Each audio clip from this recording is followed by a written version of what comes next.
Am I muted? There we go. Hello, everybody. Welcome. Why is there no Lucas? I lost Lucas. Wait, there he is. Lucas is back. Hi, everybody. Welcome to the Sandbox Wednesday stream.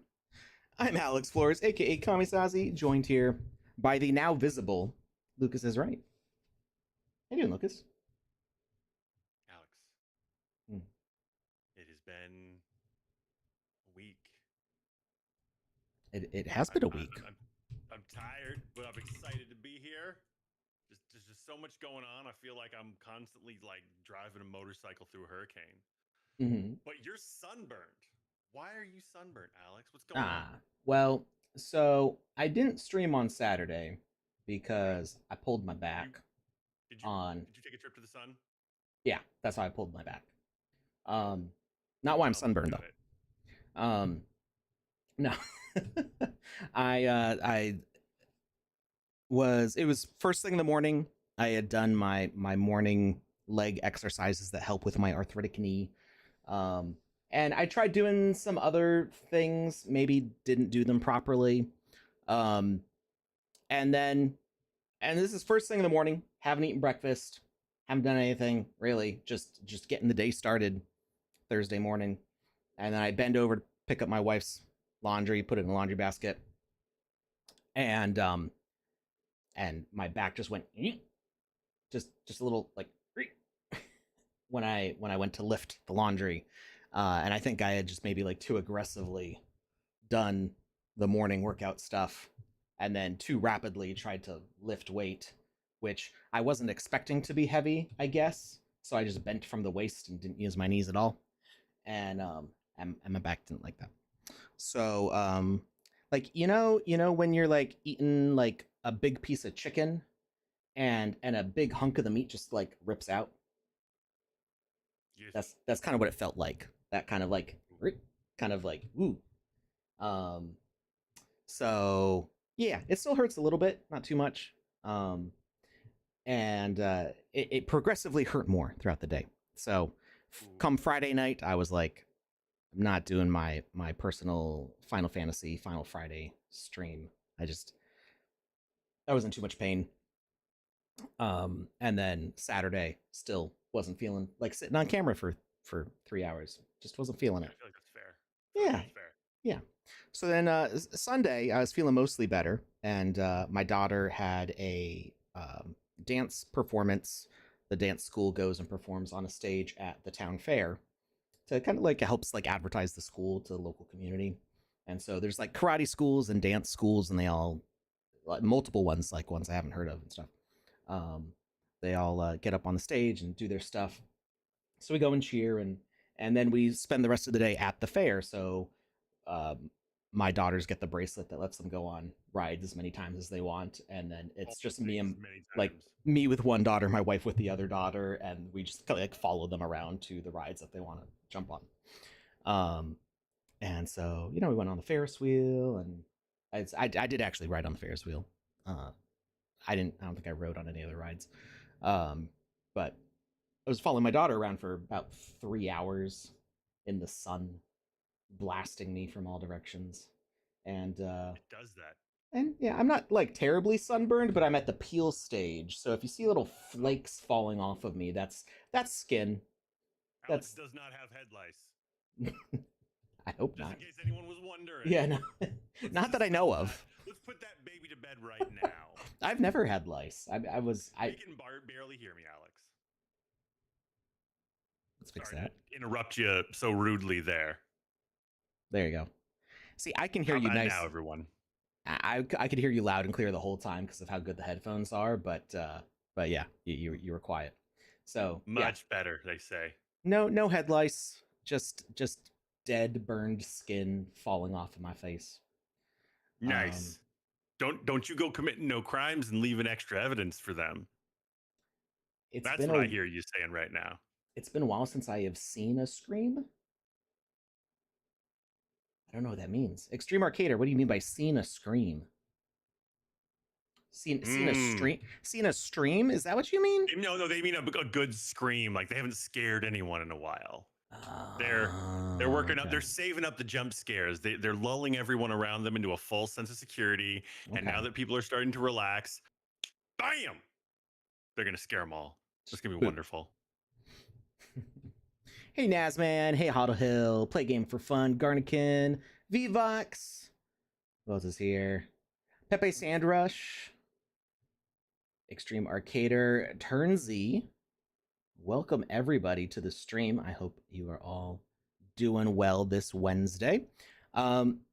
So cool question came up. Okay. Well, I guess it's cool that I noticed it.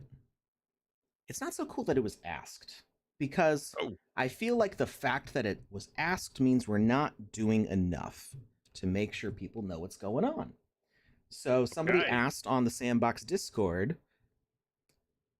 any news on Alpha Season 6? Which, of course, there's not. Like, we would be swinging from the treetops, screaming, if that was and I do that case already, so I'm not going to stop because Season 6 is here. So, you know, we would definitely be blasting that if Season 6 was on the way.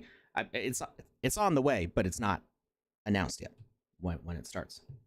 However, there are things going on, and people don't know about it. The person was like, any news on this or any other events? Like, we're getting kind of bored.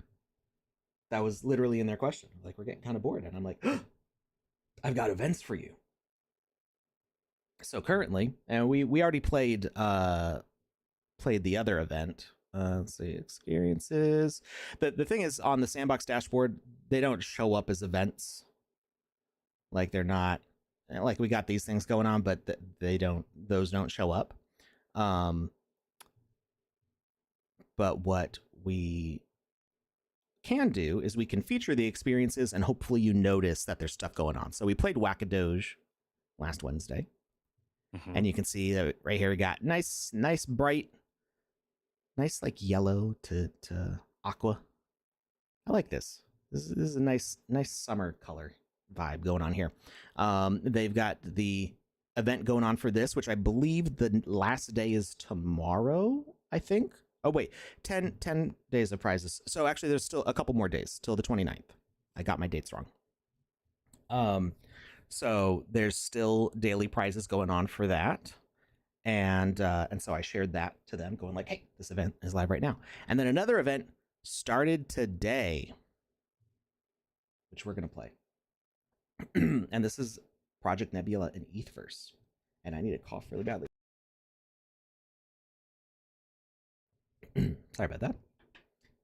You are not forgiven. It's Lucas is the only one impacted by it because I'm muted. Oh. Well, just so everyone out there knows, it was terrible. Yeah, it was awful. No, I had a little crumb of lunch in the back of my throat. What's the question here? I see Play Game for Fun says, by now I was expecting we would be at the end of the Builders Challenge and beginning of the Alpha season. So yeah, Builders Challenge, I'm not sure when that's coming around, and but it shouldn't be too much longer to Alpha season. I'm not sure. I don't have exact dates on anything. Well, I shouldn't say that. I have exact dates on these events. So we've got Whack-A-Doge ending on the 29th, and then this one, I don't think it says the exact dates on this page. However, if you check out Cash77's profile, you should be able to find their Twitter. They don't have their Twitter linked. Shame. Okay, well, I can share you their Twitter. So if you check out their Twitter, they will have all of their event stuff up. There we go. So they're cash_voxels. Go ahead and give them a follow over on Twitter. We don't talk about X. And you can help bring them past 666 followers if you want, or you could leave it.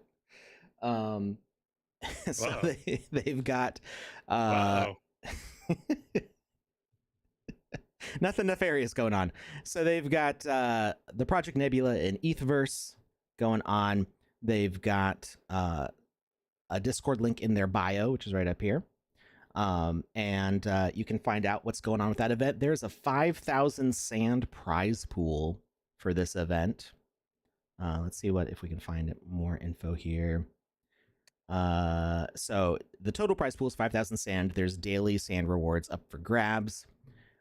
Finish today's quest before time runs out. So there's like daily quests going on. So you're gonna have to join the Discord and find out exactly what the quest is. So this was posted 4 hours ago. It says 5 hours left. So you got about an hour right now. Nebula cores won't steal themselves. Dive in, play, and grab your share. The prize pool. Yeah, so you're gonna have to join the Discord. So do that quick. You might want to do that right now while we're streaming, to make sure that you can get in on that first prize. But there are more prizes for the rest of the week. Well, for the next 7 days, or next 6 days, I guess, depending on how you want to count it. Anyway, join their Discord, check out the prizes, see what's going on, and we're gonna show you how to play. Like right now? Yeah, we're just gonna jump in. Hey, El Zero, how's it going? Pepe Sandwich says, doing great, thanks, building, excited for the Sand Fam. Yeah, Pepe, you guys just got another DAO project funded, right? Or at least approved. I don't know what the current status is, but there is a new thing going on. A hype train incoming. What? When's the last time we got a hype train? I don't even remember how that works. Have a limited time to earn exclusive emotes. What? There's unlockable emotes. Is this because people have been like cheering or something? Oh, because El Zero subscribed with Prime and Go was subscribed with Prime. That's what triggered it. Nasman's currently on a 10 watch streak. Subs and cheers. I don't know if I see the cheers in the chat. I mean, we do have the overlay, but I don't always like hear when stuff goes on. Yes, Magic Realms. So, let's talk. While this is loading up, let's talk about Pepe's Magic Realms. Please and thank you. I was actually just reading about that on Twitter like a few hours before you and I got into the chat together. Let me see if I can find the link for it real quick. Magic Realms. I think this is it. So Magic Realms is, in short, you can use this tool from SandRush to do rapid game generation. I like tools. Please say more. Yes. You can choose a game genre, generate a custom level, and use baked-in game logic. So you pick a genre from a list of popular game types, dial in a few parameters, and let our engine generate a unique level for you. This is procedural generation, so it's like snapping together like different like preset bits of levels and assembling them into a cool layout. All the complex game logic is automatically integrated. Export your game to the Game Maker, publish your land, and you're live. Now, I saw kind of like an earlier version of this tool that didn't have any game logic. It was just, actually, I think we showed it on stream. It was just level design. It would generate a space.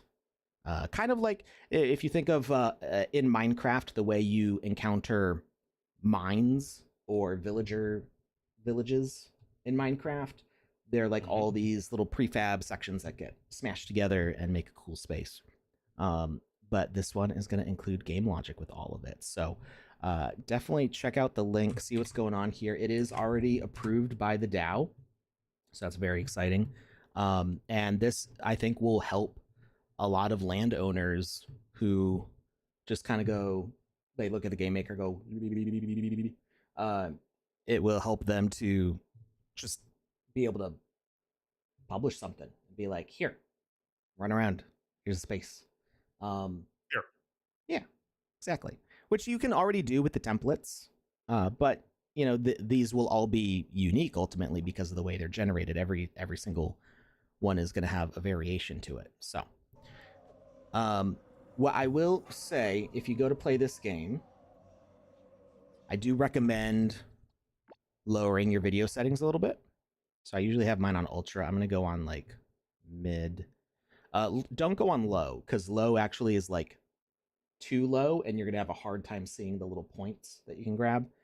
They're still sort of visible, but they're like mostly transparent because of how far away they are. And then I'm gonna lower my game resolution to the stream size, and we're gonna go back. All right. So, I guess let's run the tutorial, because why not? Can I climb up on these? And the game we're playing right now is what again? I escaped. Ethverse. Oh wait, did that take away a life? I need to. Am I removing lives? Oh no. Okay, don't do what I'm doing, because you'll lose lives. I did. Do as he say, not as he do. Yeah. I'm gonna restart because I need those lives desperately. This game gets really hard towards the end. And I don't know exactly what the quests are on Discord. Like maybe it's reaching certain point thresholds, or maybe some other things. I haven't checked what specifically the quest is for today. But pay attention to what the quest is and see what you can do with it, because it might be changing from day to day. Let's get this back up. But yeah, you're gonna want all 6 of those lives for sure, because it gets pretty tough. It gets difficult. We got 5 seconds to complete this hype train, or it's just going away, and it's gone. Oh no! And it's gone. Sorry, I wasn't hyping. I should probably have given a better warning than 5 seconds. I mean, that's kind of on me. I forgot how it works. It's not something that I usually engage with, so I totally forgot what the point was, to like get it going up to the next level. All right, so don't jump off the sides. You don't need to spend a lot of time in here. You can. You just gotta talk to this guy, and he says, "You made it. Another survivor arrives. The universe is unstable, and we need balance." Mm-hmm. How can I enter in Ethverse? Nebula cores are leaking from collapsed sectors. If we don't recover them, chaos spreads across galaxies. This is basically my Monday. Go on. Yeah, it's a normal day. Your role is simple but sacred. Navigate the zones, retrieve nebula cores, avoid corruption and collapse. If I have a day where I don't have to retrieve nebula cores, it's a good day. Time here bends. Don't trust it. The Ethverse breaks when you're not looking. All right, let's go to the tutorial. Wait, so do they want me to keep looking at it? I'm confused by the messaging. Yeah, you don't blink, basically. Don't blink. Yeah. Okay, now I'm not gonna blink. Starting now. Cool. I'm not gonna check in on you. I'm gonna check in on him. Make sure he's not blinking. You should totally check in on him. So you got to make sure that your music and sound is up, because when you hear that alarm, the floor will drop out from beneath you. Because it's lava. But sort of. The floor becomes lava intermittently. So, step 2, welcome adventurer. Your mission is to collect nebulas. Go ahead, collect that nebula core in front of you. Step 4, soon you'll hear alarm rings. That means the floor will collapse. Step 5, find the unidentical colored safe tile, basically where you start is what it looks like, and stand on it quickly. Step 6, reach it before the 3rd ring ends or you'll fall into space. Survive the collapse and you'll know what comes next. So, see, we get this nice little VFX going, like we're in a safe zone. Okay. So we grab all the... Oh, wait! It didn't make any noise! Okay, well, we are in the tutorial. So I think it didn't make any noise because we're in the tutorial section. Because I've played this a whole bunch of times now because I was helping test it for the release, and I've never had it not make the noise. So that was a surprise. Normally, I would have like already... Good surprise? What? Is it a good surprise? Well, it's not a good surprise when I don't hear the sound. I've always heard the sound before. So is your game audio off? I heard it earlier. So I think maybe because it was in the tutorial, I only heard it the once. We'll wait and see if we can hear it in here. Oh, okay. So the quest for today is collect 500 nebula in 5 minutes. I think I can do that. Whoa. There's a lot of nebula, and your clock's already ticking down, Alex. And now, well, I was waiting to see if I could hear the alarm. Did you? Yeah, I did this time. So okay, so we should be good. Yeah. So it seems pretty easy right now, but those alarms, each level, the time between alarms gets shorter, and sometimes the distance between safe zones gets longer. So it can get pretty tough. Also, you don't want to touch those guys because they damage you. There's those little circuit board robot things going back and forth, and there's also spikes in the floor. I mean, is it a dungeon run if there's no spikes in the floor, Alex? I suggest to you that it is not. Yeah, no, there's got to be spikes. Doesn't matter if it's future or past. It just doesn't. So it's a little Pac-Man-esque, except there's not anything chasing you. Except for time. Time is chasing us all, except for time. Time is definitely chasing you. Speaking of time chasing us, we have an ad break. Can you snooze that? I can. Done. Because if we've got a 5-minute timer to get 500, then I think that'll give us enough time before... Oh, wait, there's a whole area of points that I missed. Bloop, bloop. Loving the graphics on this. Yeah, they did a real nice job with these assets and picking a cool VFX. And all of the graphics change from level to level. So it's all like a similar style, but every zone has like a different color theme. Digging it. All right, you have 3 minutes left, and you have collected half. 200. Half of what I need. 9. Yeah. Okay. We got like you just went to a place that's got nothing. A lot of nothing, Alex. Well, it's because I had finished that level. Finish your level. Watch out for the floor spikes, Alex. They gonna get you. Why am I running slow? I think I accidentally tapped the... I think it's because the floor is actually moving, like a treadmill almost. So if you're going against it, it's slowing you down. It's or I'm just completely off. The floor's not moving. I think I like accidentally pressed the walk key. Don't run. No, I gotta run. Gotta go fast. Okay. Don't walk then. Run. Oh, oh. Oh, what? Okay, I pressed roll apparently. So... Now you really need to do it, Alex. Now you really need to. Oh, that's because control is roll now.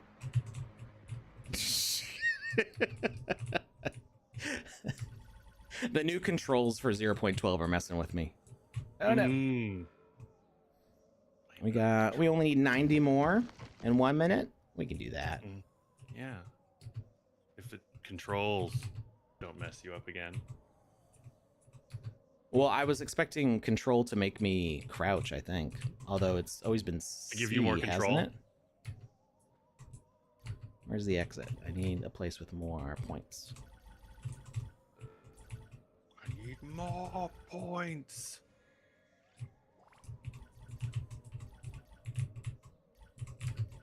You have 45 seconds left, Alex. And you only need 50 more. Do it. Was that a cough? What was that noise? There was stress noises. Soul just tried to get out? No, I made it. I did it. You did it. I never doubted you. Not for a second. The quest didn't complete though. Ice Pilot says, "Don't run, Naruto, run," and I agree. You always go faster when you drag your arms behind you. Right. This run is like a proven weapon by science. I said run like a weapon. That's the horror movie Weapons that just came out. All the kids run away in the middle of the night, and they run. I haven't heard about this one yet. Oh, you haven't heard about Weapons? No. I keep hearing about Good Boy. That name sounds. That's about a dog, right? It's a horror movie from the point of view of the dog. I'm like, here's the deal. I'm okay with people just getting muck ducked left and right in horror movies, but if they're gonna start killing dogs in these things, that's where I draw the line. I'm not gonna have fun with that at all. And so I'm just like, I don't even want to watch the previews for this. I don't think it's that the dog dies. I think it's the dog is witnessing other people getting the muck duck done upon them. Okay. But still, I don't know, and I don't want to find out.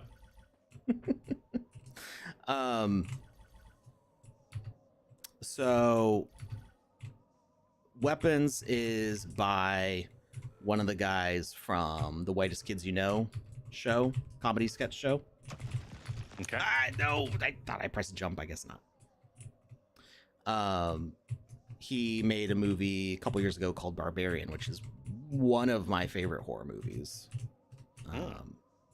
And it's just really well done. Okay. And then he made this movie Weapons, which most people really like it. Somebody whose opinion I really respect, as I can't do this while talking because I'm just not paying attention to the alarm sounds.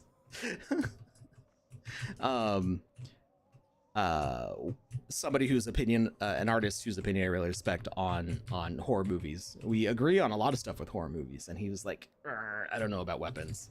And I think I get it. I don't necessarily agree with him, although like the thing that he doesn't like about it, I understand why he dislikes it, and I also don't like it, but I don't think it detracts for me as much as it does for him.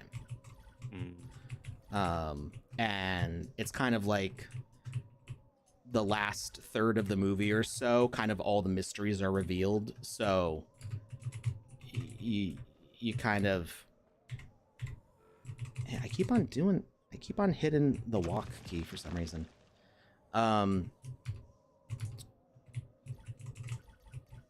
I really like the unknown mystery vibe because it's really frustrating for me because I like knowing all the things. 30 seconds. Cool. So when a movie has unknowable mysteries, that's immensely frustrating for me, which is also satisfying in a horror context. Okay.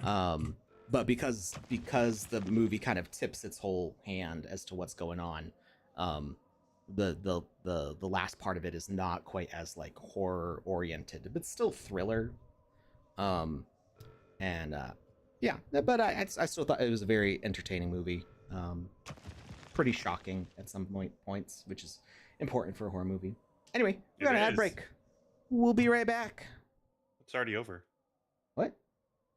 Oh, I thought. How did that happen? I saw the thing that said ad break starting in so many seconds. It never happened? Did you guys not get an ad? Wait, it said ad break starting in 30 seconds when I said that. Yeah. And then the 30 seconds came and went, and then... And the ad never started? The thing disappeared, but I don't see the ads. No. I canceled. Fuck! I'm just assuming that it's already done. Okay, maybe it's, I mean, if you have Prime, then I think it skips the ads too. But yeah, anyway, the very start of the movie, and they show this in the trailer too, is all the kids. It's an entire classroom of kids. Okay. There's this one teacher of the third grade. I think the movie was a little more poignant for me because my daughter's starting third grade tomorrow. I feel like that would lend some weight, if you will. Yeah, it's a lot of things in movies have a different weight when you're a parent. I can see that. So it's a third grade class, and all of the students except for one all disappear the same night. And the parents have Ring doorbell footage of their kids just running out the front door into the night.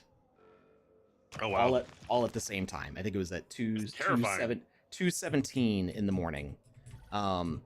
and all these 7 and 8-year-old kids, maybe a few 9-year-old kids, they held back a year maybe, just burst out the door and arms out and behind, Naruto style, just run into the dark.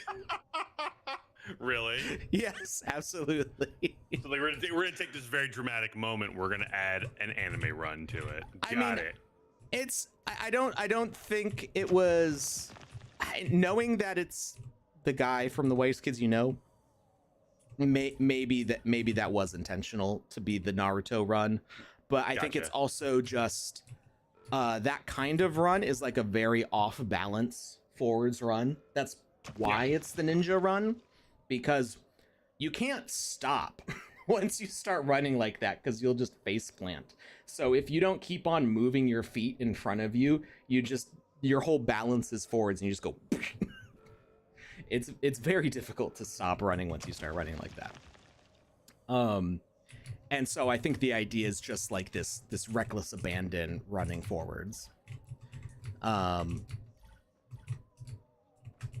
yes, is the Naruto run basically. Fair enough. Cyber Dragon, how's it going? He said I enjoyed the movie. I did too. I went by myself. I don't think I've ever done that. Just gone to a theater and watched a movie by myself. Felt a little weird because movie theaters have always been a social experience for me. But I really wanted to see the movie. I really wanted to support the movie because it's by a filmmaker that I like. And I wanted to experience the movie in theaters. And it was a weekend that I didn't have anything else going on. So I just went. Now it was a Sunday night. And it was the last showing, which starts at like 9:30. So the movie didn't get out till about midnight Monday morning, which is a very dead time to leave a movie theater. Feels like it. And I sat through the entire credits. So I was also the last person out of my screen. And yeah, it was eerie just standing up and looking around and there's nobody else in the room. I walk out in the hallway. There's nobody in the hallway. There's like 2 people in the lobby waiting for like a spouse or a date to like get out of the bathroom, walk out into the pitch black parking lot because all the lights are already off in the parking lot to like 2 cars being there. Just get in my vehicle and go like, am I safe? You are not. Statistically speaking, the moment when you leave a movie theater at night after watching a horror film is when you're least safe. And that's science. Marvel trained me well. So I think there were other movies besides Marvel that did like mid and post credit scenes. So, and I can't remember any movies specifically. Oh, maybe it was Pirates of the Caribbean that had some. It's just a thing that I've known to do. Watch Johnny Depp oh no, I died for another extra 30 seconds. I got a game over. I like the new animations for Game Over and Victory. So much more dramatic. I know there was new ones, but I do like the background animations for all this. Oh, also, Jackie Chan bloopers. I didn't realize you're a little transformer. Like, am I a transformer? Your little avatar for this level looks like he'd kind of like transformed when he was like crouching, and then when he got up, it was like everything uncompressed. It was kind of neat look, a neat little animation. Oh, I think he was just like kneeling, like dejected. But you could do something like that. You know, if you made custom animations and used a custom character, you could totally. Dude, I think somebody made like a transformer style character. You press like either sit or crouch, and you kind of like into like a car or a tank or something. I feel like somebody did that a while ago. I remember the can from Canistry Run, but kind of like that, literally squatting. Yeah, it was super adorable. Don't get me wrong. I'm not taking away from that. It wasn't a transformation. It was just putting the lid on your can, so to speak. Goa says you're more than meets the eye. Nice. I miss Jackie Chan bloopers, says Ice Pilot. Yeah, I I like Jackie Chan bloopers. I had never watched Kung Pao all the way through before. I'd seen Enter like the Fist? Yeah, I had seen chunks of it. Oh my god. And I was at a friend's house for he wanted to smoke some meats. And so he threw a bunch of, I think it was elk in the smoker. Oh. And we made elk nachos. And it was tasty. And we watched, the idea was to go in the pool, but it was so humid that day that we're like, it's not going to be refreshing to get out of the pool because then we're just going to be damp. So we all just stayed inside in the AC and sat in our swim trunks and Hawaiian shirts and ate elk nachos and watched Kung Pao Enter the Fist all the way through. And that has outtakes also. I was singing the Neosporin song at my wife last night, and she was just like, "What is happening right now?" I might have missed that part. The Neosporin song.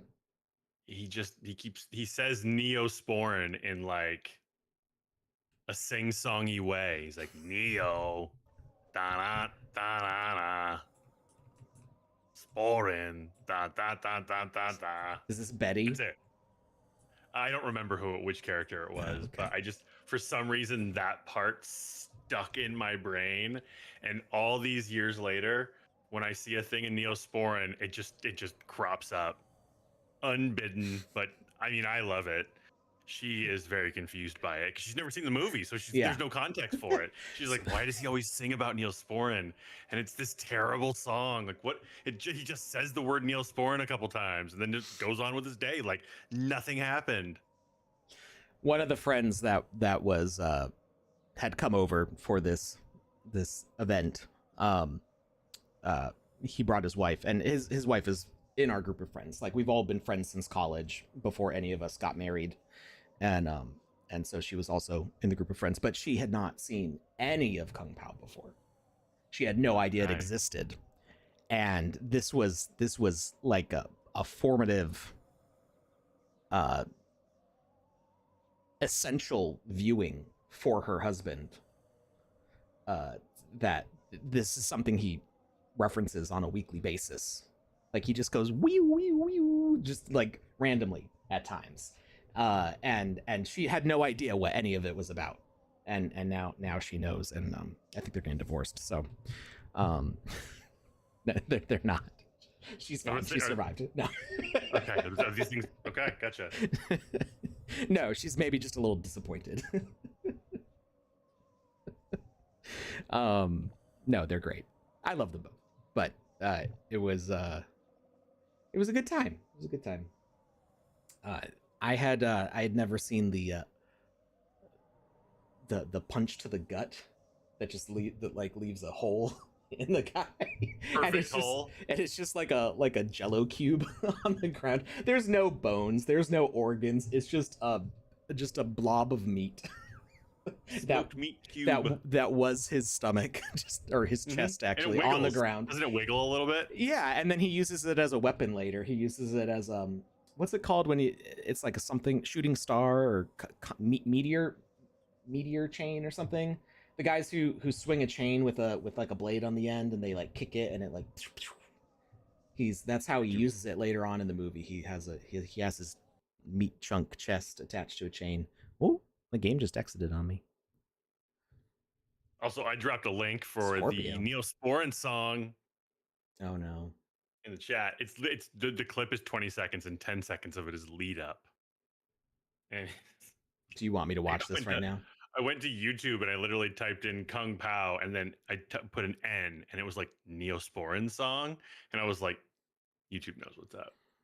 I have a mortal wound. Where does it hurt? Oh, pretty much around the big bloody spot. Come inside. I remember this part. Neosporin. Okay. Neo. Sporin. So I remembered the scene, but I did not remember the song. I remember him saying, "Let's go get the Neosporin," and I think I was laughing too hard at that to hear. That's fair. That's hear totally the fair. Song. I used to work at a comic book store, and we used to have like a series of movies on repeat in the background, and Kung Pao was one of them. Mm.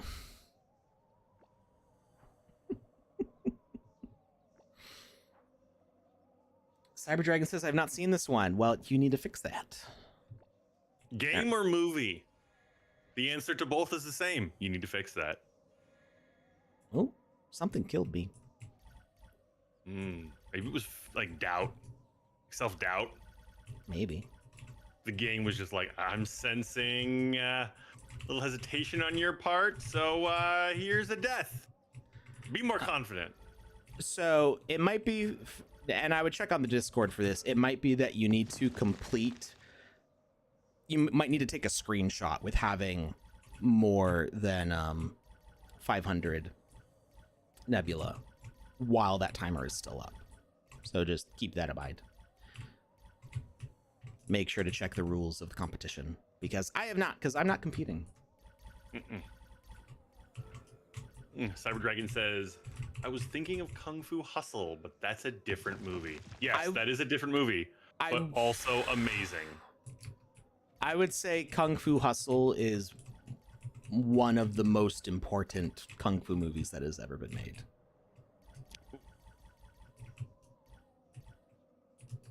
I'm not going to elaborate. Beat me to it. You knew where I was going with it, and you were just like, waiting for it. Cut him off. Say more right now. No, I will elaborate because it's me and I can't help it. So it is. I think Stephen Chow, who is the person. This Stephen Chow, right? That is his name. I think it's been a while since I've talked about him. Barely know my own name, Alex. Don't ask me to know somebody else's. But part of my brain is saying Donnie Chow, but I don't think that's right. I think it's Stephen Chow. I think you're thinking of Donnie Yen, which is a different guy. That's the guy from Ip Man, right? Ip Man's also really good. But Kung Fu Hustle, I think, is just a brilliant movie that you can watch dubbed or subbed. I think either way is just as good of an experience. And it's just hilarious. It is Looney Tunes but live action. And I don't mean like Who Framed Roger Rabbit. I mean like if Bugs Bunny was a human, a real life human, that is what Kung Fu Hustle would be like. The scene in Kung Fu Hustle when the character's taking down like the blinds, like the drapes, so they can get to the rings, the metal rings, so that they can go outside and whoop all the booty. I love that scene so much.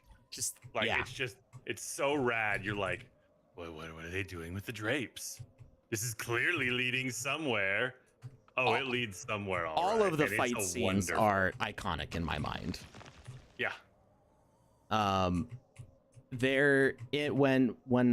Panda and her partner took me to now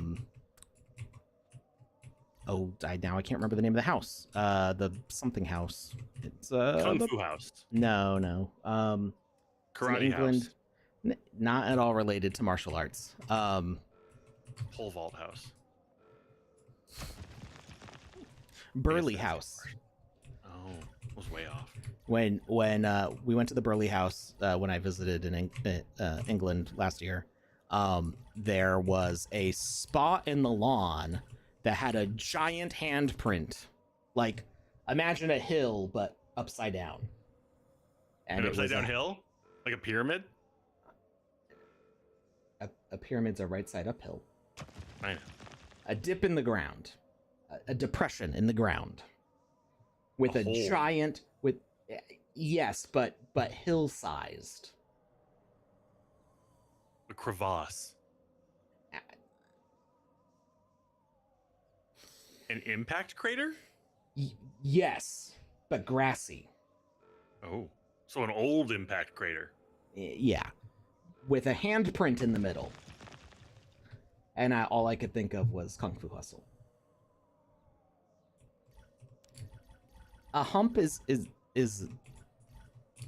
again a regular hill. I don't think anybody's trying to help you right now, Alex. I don't. You're not helping.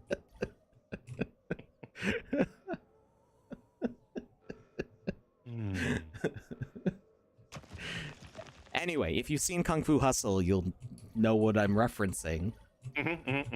And I took a picture of it because I'm like, it's like this, but in real life. I was amazed, and I don't know why it's at this very fancy house that was built for... Why did I die? I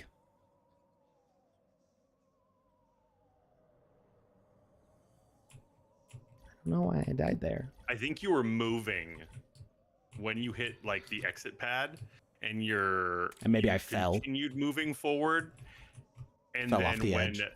You fell off the edge because in the next room, the edge was closer than it was in the previous room, and so your momentum took you off of the next edge. So when you hit those escape pads, try to control your speed when you go to them, because if you're flying when you hit them, Stay and you centered. continue to slide. Yeah, I think that's what it was. I could be way off on that though, but that's kind of what my eyes picked up on there for a second. Okay, that's fair enough. Cyber Dragon says the environment didn't spawn in time. So maybe I should jump when I reach safety. Yeah, his answer is probably going to be a lot better than mine because he knows this stuff way better than I do. Like 10 times out of 10, if they were like, "You gonna bet on Cyber Dragon or are you gonna bet on Lucas?" I'd be like, "Wait, I'm Lucas, and I'm betting against myself on him." I didn't find a safe spot. Ah! Could you jump on one of the things that hurt you and stay on that? It will continue to hurt me if I do that, so it'll just kill Yeah, but me. isn't that better than dying? I mean, I think I would die either way. With that attitude, of course you're gonna die either way. Oh, well, let's see if it works then.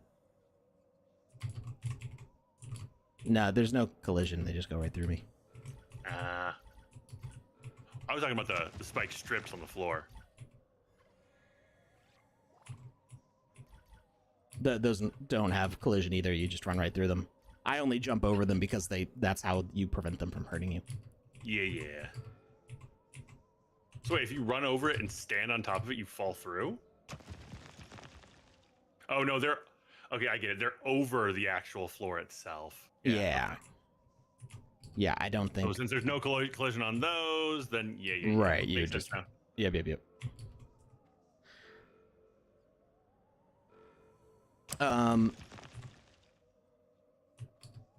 Yeah, Kung Fu Hustle.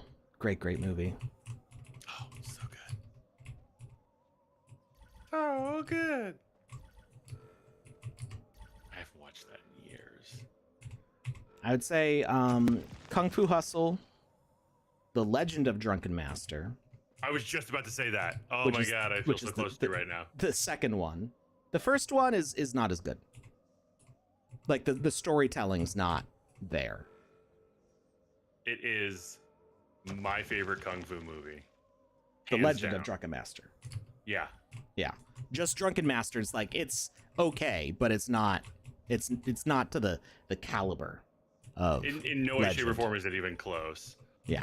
Like, I didn't even know that this was a second in the series for the longest time. Yeah. And finally, I watched it after I'd seen the first one like many years before, and I watched the second one finally, and I remember thinking to myself, "Well, I could have done without this."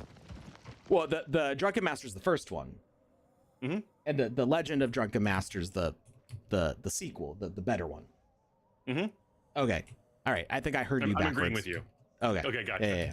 And no, I saw the second one first. Yeah. And I saw the first one like 5 to 10 I think years that's after. most people's experience with it. Yeah, and I was like, I didn't even know this was a thing, and I was all super excited to sit down to watch it, and then I was like, I could have done without that. So I think Drunken Master was one of Jackie Chan's first starring roles. Is Ong Bak the one where he's trying to get the elephant back? I mean, you lose an elephant, you try to get it back. That's just a no-brainer. You're not just gonna let it go. It's a Thai movie, right? And he's Yes, trying to rescue an Thai elephant. movie. I didn't know it was about elephants. If I remember correctly, there's like a building that has, it's like a circular building, kind of like not unlike the Guggenheim Museum, but it's like a spiral of like a mall or something that just keeps on going up. And there's just a really, really long fight scene where he's just fighting his way up the whole thing, and guys just keep on like falling down the middle.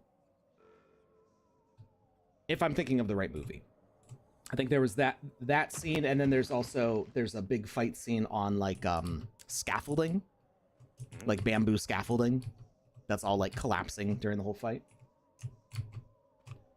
Trying to get the village's head of a Buddha statue was stolen. Oh, maybe not the movie that I'm thinking of then. I feel like the one that I'm thinking of, there was a kidnapped elephant. That seems like that would be difficult. That's the one great scene. Maybe I misunderstood why he was fighting. Yeah, I'm gonna run out of time. Made it. Yes.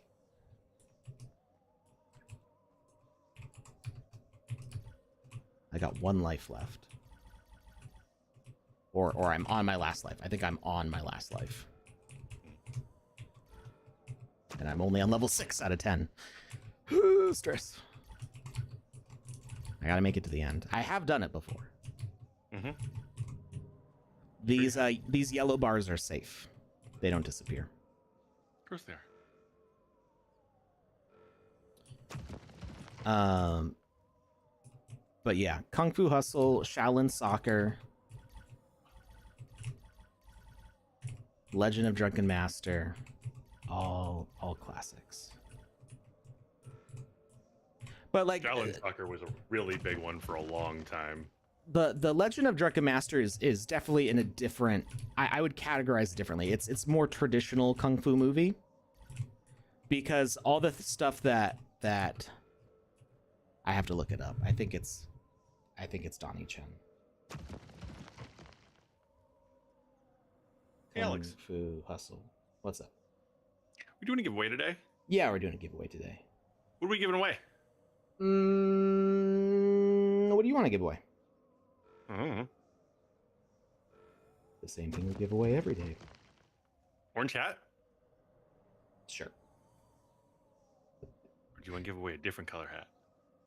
I don't have a lot of other color hats to give away. Okay. Let's do it. You know what? Since you asked. Oh, Stephen. So I said Stephen Chow originally, and then I said maybe Stephen Yen, and you said Donnie Yen. I'm like, that's the other guy. And then I said Donnie Chow, but it is Stephen Chow. So we just went full circle. We did. We went full circle. And you know what? It was a good journey. It was worth it. All right. What do I have left for other hats? Let's see. If you're asking me, I am No, I'm I'm checking what I have left for other hats. I'm looking at my OpenSea, checking my hat inventory here. I've got. Alex has a list and he's checking it twice. Anybody else pick up on that there real quick? Yeah. Oh no, I got that reference. I got it. Pieces are starting to come together, Alex. Crouching Tiger, Hidden Dragon's good. I don't rewatch that one too often, because the plot parts of it are kind of slow. But it is a beautiful movie. There's a lot to that one, and it's really long. Yeah. If you're going for like, I want fast, fun fight scenes right now, you got to go with Kung Fu Hustle. Transformers: Rise of the Beast. Got it.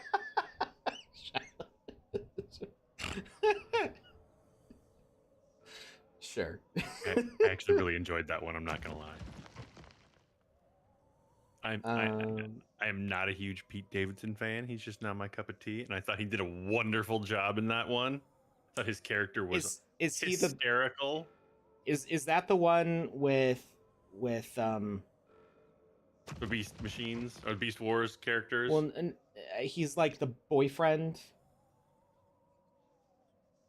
Have I seen that one? Is it the one with Mark Mark Wahlberg? Yeah, Mark Wahlberg. No. Is that the one before that? No, it's the newest one. One just came out in 2023. I haven't seen a Transformer movie in like 10 years. Oh, dude, it's got all the Beast Wars characters in it, like okay, Cheetor and I just haven't seen it. I didn't even know it came out. Yeah, it's got Rhinox and Optimus Primal and Air Razor. And the main character, the main human character, was Anthony Ramos, and he's like from. Only reason I know that is because he's from Broadway, and my wife's a big fan of his. I think he was in Hamilton. All right, you know what? I've got more green hats than I expected. Yeah, I want to win a green hat. So I have more green hats and more purple hats than I expected. So for whoever we pull as the winner, we'll check if they have green hats or purple hats, and they can win one of those. Okay. Deal? Sounds great. All right. I haven't given away one of those in a long time. In a hot minute. I would say I was gonna try to think of what color you get when you mix green and purple, but I think it's just brown, and I didn't want to say a brown minute because that just sounded weird.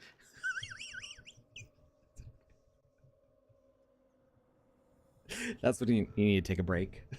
That's when you need to take some serious time to yourself. Take a brown minute. If it's only a minute, that's actually really good. I mean, that's ideal. All I can think of is It's Always Sunny when Charlie talks about browning out. Don't you mean blacking out? No. Blackout's when you're completely gone. Brownout's when you're in and out. Which is true for electricity. Yeah. It makes perfect sense. What if you have both? If you have both but don't have an orange hat, we can go with an orange hat. If you have all three of those, then I think we need to find a less lucky winner.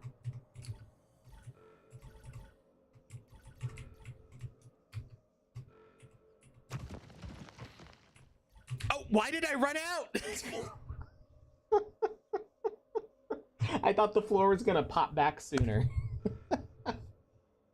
Spoin, that is, I'm leaving that up to Lucas because it's Lucas's face on them. I think Nazman already won a Spoin. I think that was last week. Was that Nazman who won that? I don't remember who won. I think so. I think it was Nazman. One sec. I'm going to the forum. Go West didn't. If you have all three and Lucas wants to give you a Spoin, then Lucas can give you a Spoin. Yeah, Spoin number 5 was won by Nazman on 8/20. If you have all four of those things, then I'm gonna fly to your house and give you a cool, crisp high five. No. I'm not getting on a plane. I mean, I might. Let's see if I can get to that. Let's talk. We're not going to take unnecessary risks here. I'm not going for high points. I'm just going for getting to the end of the map. I always say that, and then I see a bunch of points, and I'm like, I'm gonna get those points. I can get those. I can do it. I can do it, coach. Put me in. Natchman didn't know they won last week. I guess they were gone when we made the announcement. Yeah, so I sent it though, right? Oh, I'm pretty sure I sent it. There's no on the form. There's no like transaction hash. I didn't send it to them. Okay. Well, I mean, it's there though. Like, I will send it. Yeah, obviously. It just means I got distracted and didn't end up doing it. How dare you have a life? I mean, this is what I was distracted by. Like, literally what we're doing right now. Good enough. Saying I have a life. How dare you? implying I have things to do.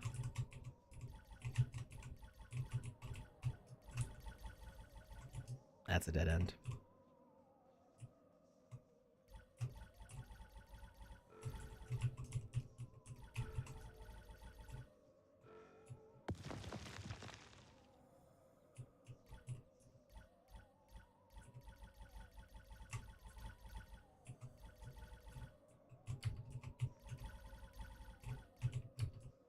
Well, Nazman, now you're gonna get one.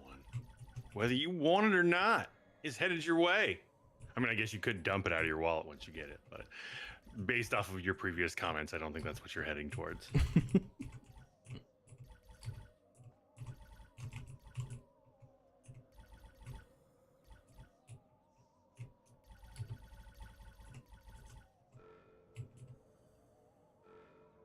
Oh yeah, I'm like, hey, let's talk about this giveaway for a while, and then I'm like, I gotta edit the form, then I edit the form, then I'm like, I'm just gonna sit on this forever and not send it out. See you later. Bye. We were all done here. For some reason, the restream chat is not going on over to YouTube, so I'm gonna go drop it over there myself. Oh yeah, manually. It says only 2 out of 3 are connected for me. And now to Twitter. What's up with that? Ooh-wee. What's up with that? Okay, Keenan is the best. He's my favorite from Saturday Night Live. And 90% of the time, he doesn't even have to say anything. Just give a look to the camera. And his facial expressions are just priceless. They did say that there's going to be casting changes, but they said that somebody is returning, and I'm like, it's Keenan, obviously. He's never going to leave. Never left. He's been doing variety shows, variety comedy skit shows since, what, like 1990? Yeah. Basically since I was a baby. When did he was a baby? When did he join the cast of all that? I don't know, 900 years ago.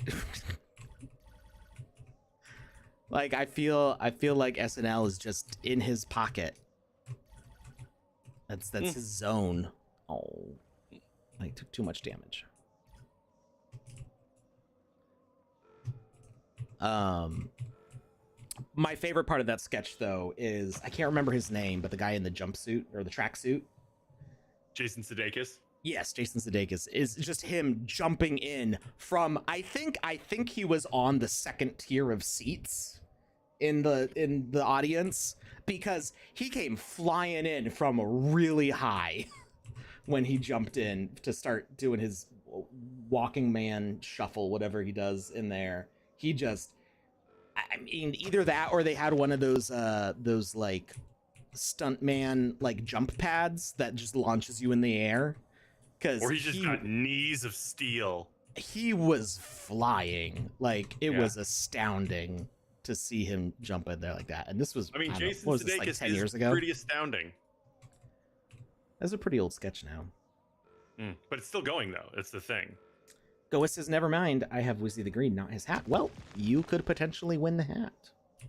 Actually, this is a question that I kind of want to pose to the Discord, but we'll field it in here first for the Wizzyverse.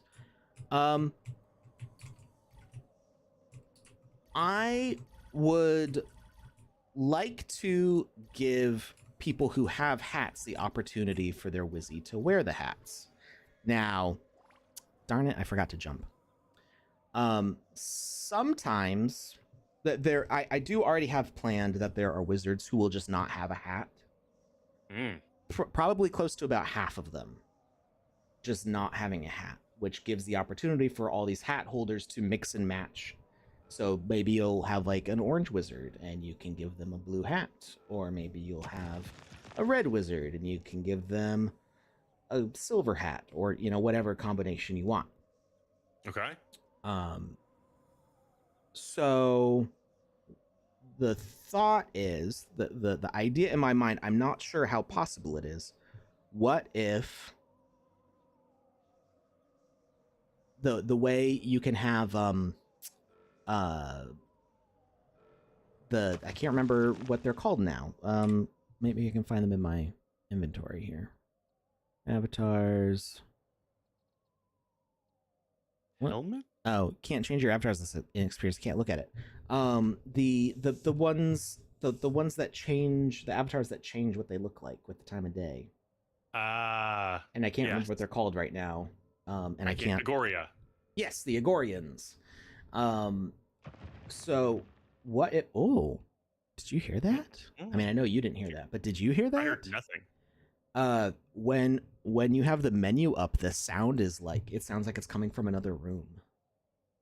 It's like it's muddled. So there's when the ground collapses, there's a nice crisp noise, and when the menu is up, it's like. Okay. It's pretty neat. I like that. Basically, what's happening right now is Alex is rubbing it in my face that I can't hear it. He's like, I mean, Lucas could be playing this right now. Like, that's up to him. Oh, that's a dead end. So, anyway, as I was saying, what if, and I'm not sure how feasible it is, what if there was an option on, say, OpenSea or like on the Mint website to toggle your hats on and off?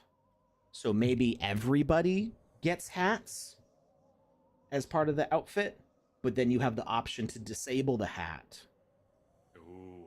So that way you can equip whatever you want. If you have, say a fancier hat, or you want to do a cool color combo. I think that would be pretty neat. And I know that it's possible to have the transforming avatars because of Agorians, but I'm not sure if there's a way that I can make it like a toggle on-off option. Yeah. So maybe. Here's the light switch. Yeah. So I'm thinking either permanently, like 50-50 or whatever number I had figured out, because I don't have the number in front of me right now. I don't remember what it is. Hats, no hats. Just that's the way it is. And then that makes some of the Wizzies.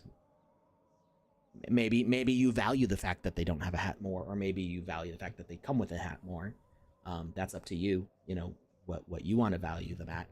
Or do we make it an option for everybody to disable the hats, or have the hats cycle on off depending on like the time of day? Just a thought. Wonder if you could do it so that there's like a burn mechanic possible. Like, hey, you burn this avatar, you get another one. Like, burn this asset, it gives you your avatar without a hat. I think that could be possible. It might require Too much witchcraft. Well, the difficulty is that like the sandbox avatars are not pulled from the chain, so they're pulled from the sandbox's database. So it's possible to have that, but I might have to like redeploy or deploy extra versions. Gotcha. But if we make it a like turn on off mechanic, then we would have to make the dual versions anyway. There's the dual stuff version that I need sounds to pretty look easy into. though, because it would just be, you know, without one of the, you know, design aspects. Yeah, I need changing to the entire design. It's just removing one aspect of the design. I need to consult with Samboy. How feasible is this? This is where I died last time, isn't it? I need to find the safe zone. Here it is. So Nazman, it's yeah, for Wizzy avatars, like I would like some to not have a hat, so people who own hats can still put them on, because it looks bad if the avatar has a hat and then you put a hat on top of it and then they're clashing and looking all weird. So, or you can make the hats a little smaller than the other ones. That way, when they put on the new hat just goes over it. That's some real cat in the hat stuff right there. Well, a Russian nesting doll situation on their head. And that's poses its own challenges, because there are Well, I would like it where you could wear other, like, not necessarily Wizzy hats. There's other hats out there that you could wear. Other helmets, like my space helmet. Yeah. And I think the hats would look silly if they were any smaller. Because, like, they would have to be 2 voxels thinner, because I'd have to take it one from one side and one from the other side. And it would just, they would be dramatically smaller on the head.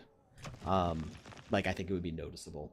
And also, not all of the hats are aligned the same way. Like, some of them are like slightly tilted, specifically to avoid Z fighting with hair. And so they're not always gonna like line up straight to each other. But yeah, so I think I am gonna put it as like a poll on the Wizzyverse Discord, like to ask, you know, how do the people who plan on buying these things, how would they like it to work? But I do need to check the feasibility of, like, is the toggle option a possibility? Like, will this, I don't know exactly how the Agorians work, so it's like, I need to find out like what's needed for that, and then talk to the person who actually is like deploying the contract to see like what sort of options could we enable. If it's something where it's like, because like on OpenSea, for VoxEdit, there's like a bunch of like checkboxes, and you can like select different like backgrounds and stuff. Although I don't think it changes any metadata. Like you don't see a different version anywhere for that. Oh, I went backwards. Oops. And I know like Cyber Kongs, you can like set different background colors for your Kongs, for the VX ones. So just trying to figure out like what options are possible. I like the idea of like bonus utility on available, you know, having options for these things. I just think it's fun when you can turn those sorts of features on. But I want them to actually function. Like we could have a toggle on the NFT viewer on OpenSea that shows or hides it, but I would like that to actually carry over to the sandbox to show them that way as you play with them.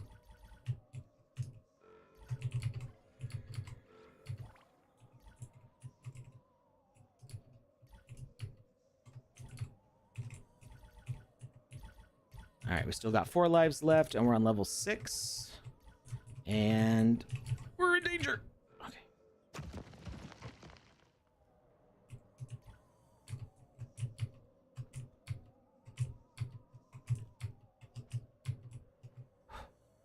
Made it. Yeah. Anyway, that's what I've been thinking about lately. But I'm all set with catalysts for Mage Raids 3 and 4 rewards. I know I've been very behind on that, but there's been a lot going on.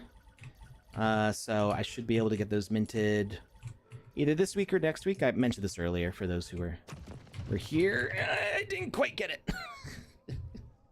That's a really long checkpoint. It was so far. I think what I do usually is I wait here. And then I don't have as far to start. It's like it's slightly out of the way, but it's closer. Okay. It is a very long checkpoint though. There, I made it. But yes, those rewards will be getting minted and distributed, but this is also the time the DAO grant program's coming to an end, so those projects are in the process of finishing up, getting all their events launched. I know we talked about this one and Avatar Lives one earlier for Wackadoge. But there are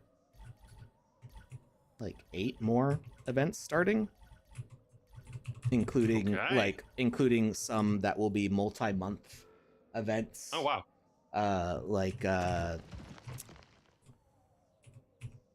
Fredenford is working on a fashion show that's, I think it's was it 6 months or 8 months?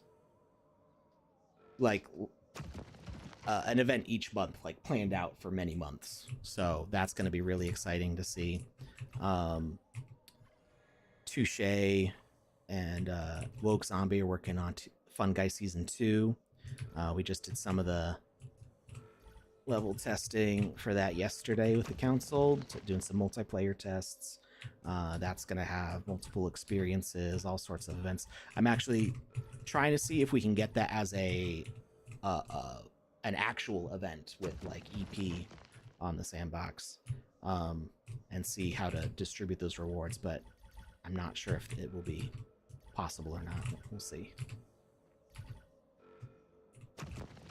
Lots going on. But if you're not like, oop, why didn't I press jump sooner? Got 2 lives left. If you're not really plugged into the community on Twitter and Discord, then it's possible to totally miss out. Just like not even know that things are happening. There's always a lot going on. So if you feel like there's nothing going on, then that's the time to start digging, because something happened and you missed it. Hey, Alex. I got that winner. Who's the winner? What'd they win? They won a green hat. Oh. So if you want a green hat, that narrows the list down. Or if you put that you wanted a green hat. Actually, you know what? Before I announce this, I'm actually going to go check their wallet real quick to make sure there's not a green hat already in it. I should have done that already. So pause what I was saying a second ago. All right. Don't mind the man behind the curtain, Alex. There's a curtain? Don't mind him at all. Exactly. I didn't even know there's a curtain. Keep it that way. Where's the safe zone? Oh gosh. I took so much damage. Play game for fun asked about the alarm sounding for the entire first level. I think I had that bug happen once, and then it never happened again. So it seems that every once in a while that might happen. And it's kind of hard to pin down exactly why it happened, because we couldn't get it to happen again. Hey, Alex, I'm back. Yeah. Who's our winner? Oh, that was the wrong drum set. Dang it. Here we go. What was the joke? Let me start over. Okay.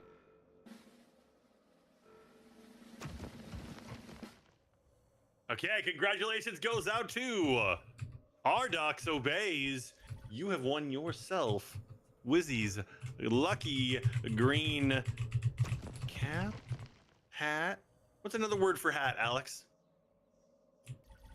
Lid? Head adornment? Lid? There you go. Oh, lucky green lid. That's perfect. It was right there, and I just missed it. But Ardox Obeys. It's all yours. All you got to do is sit back and do nothing. See what I did there? I zigged and then I zagged. You don't got to do anything. You already given us your wallet information. You've already put in all your contact information. This is going to get sent to you by the wonderful Alex. He has all your stats here, so if anything goes wrong for any reason, he can reach out to you. So just sit back, relax, and wait. One of these days soon, this green lid's going to pop into your inbox. Wallet. Just waiting for you to pop it on. When you said That's the wonderful Alex, I was thinking like the wonderful Wizard of Oz. Mm-hmm. Man behind the curtain. Yeah. Wonderful Wizard of Oz. Yeah, you primed me for that. Yep. Setting you up and you're knocking it down. Had some loud music unexpectedly start when you started announcing the winner. What? I didn't hear any music. Was it this? Is that what you heard? I wouldn't necessarily call it drum roll music, but it's musical. I don't think that shouldn't be coming across very loud. At least it doesn't look like it's loud on the monitor to me. Ardox Obeys. Oh, what the? 1 life left. And level 9 is hard. if I remember correctly.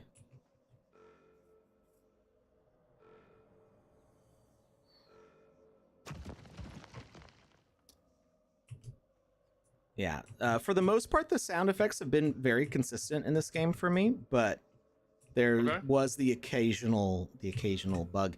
I think, if I remember correctly, the alarm getting stuck only happened on times that I took the tutorial, but it wasn't every time I took the tutorial. So I think like sometimes the tutorial messes it up, but it's really when it doesn't happen in every case, it's really hard to figure out exactly what's causing it. Oh no, on your laptop a background app activated unexpectedly. That'll do it. Wasn't us. Or was it? That'll do it. Yeah, you know what? It was me. I did that Can on purpose. I do that? Kitty. Kitty. Hi, kitty. Come. Good girl. Yeah, it is level 9. It's built like a cinnamon roll, and it just makes me hungry, and I have a hard time navigating. I think. You're like, all I want to do is eat the cinnamon roll. Oh, and these blaster guys. See, these blaster guys appear for the first time in this level. Oh dang. And they do a lot of damage. So anyway, they started blasting. Exactly. I don't have time. Oh. Now another question: can you enter this game page? I'm not quite sure what that means. Alex, translate. Oh.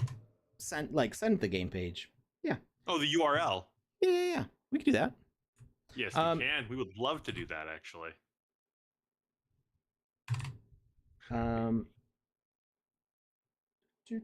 Let me shorten the name.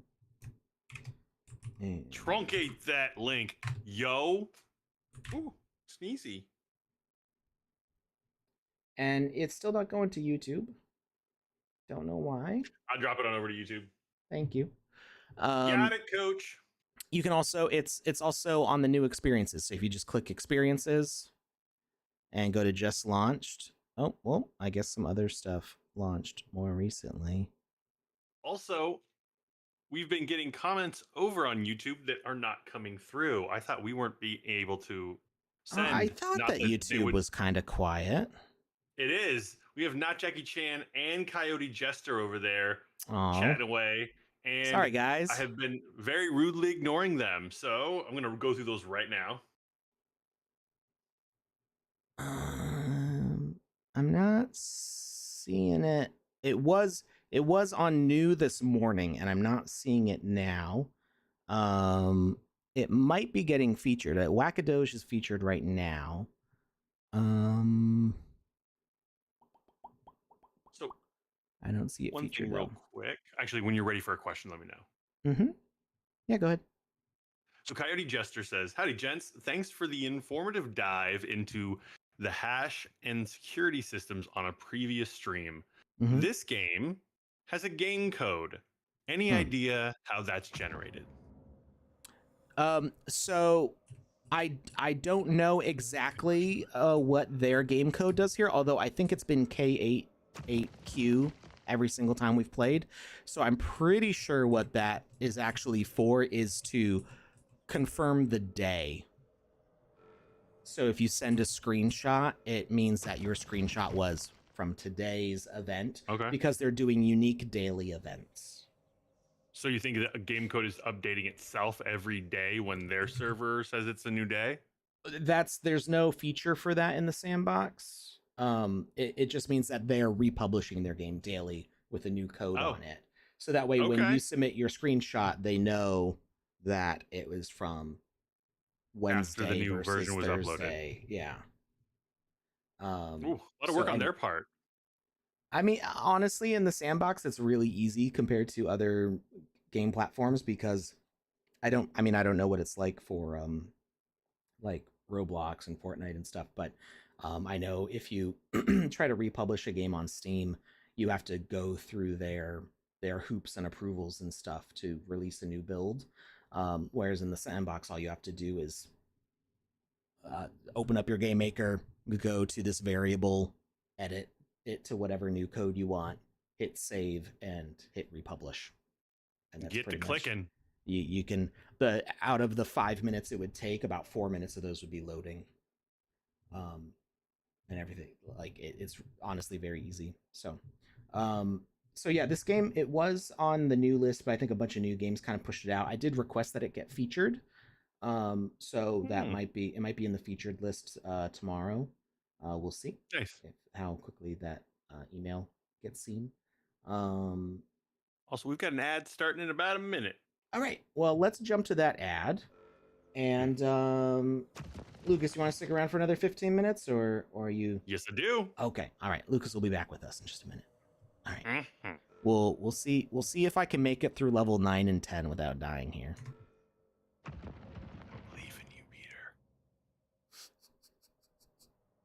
Peter. I can crow.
Hey everybody, we're back.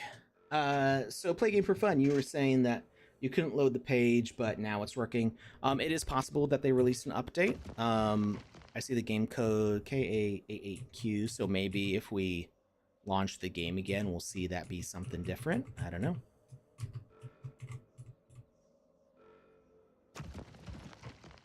I mean, we did experience a couple minor bugs, things that actually hadn't happened to me before. So like I helped with testing before the launch of this game, and the dying on changing levels hadn't ever happened to me before.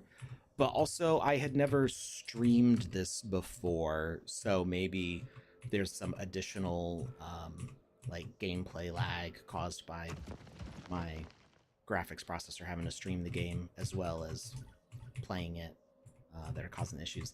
This is why like testing is a never-ending process, because you can test. I don't. I was gonna go after those yellow ones, but I'm like, the jump back to this line, I'm definitely gonna fall off the edge.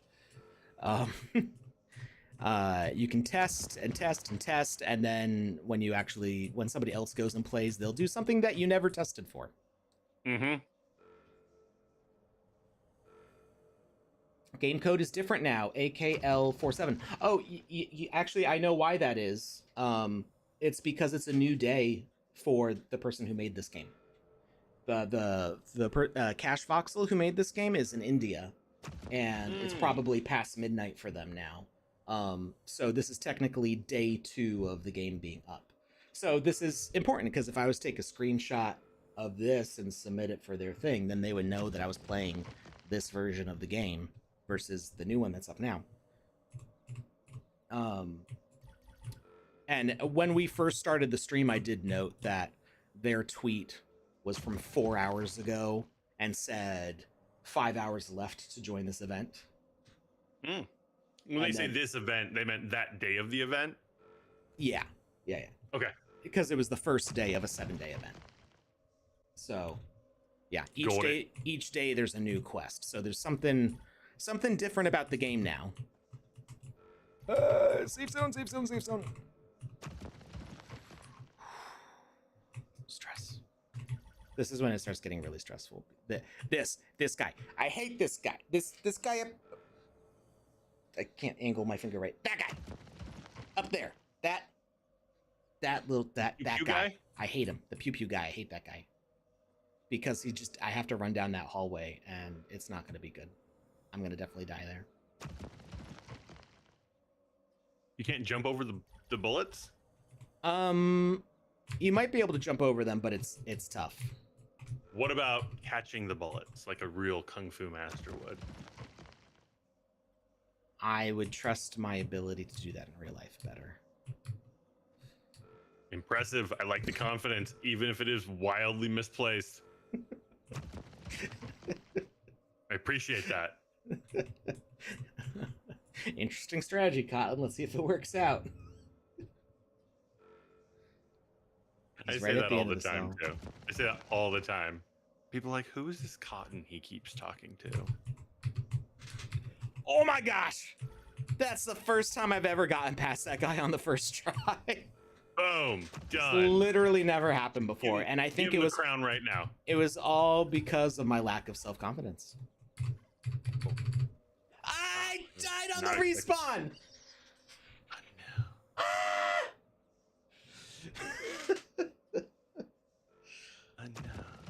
Like you're not supposed to do that. And I even jumped. I even thought I might die on the respawn. Let me make sure I'm up in the air so I don't fall through the floor. And I did anyway.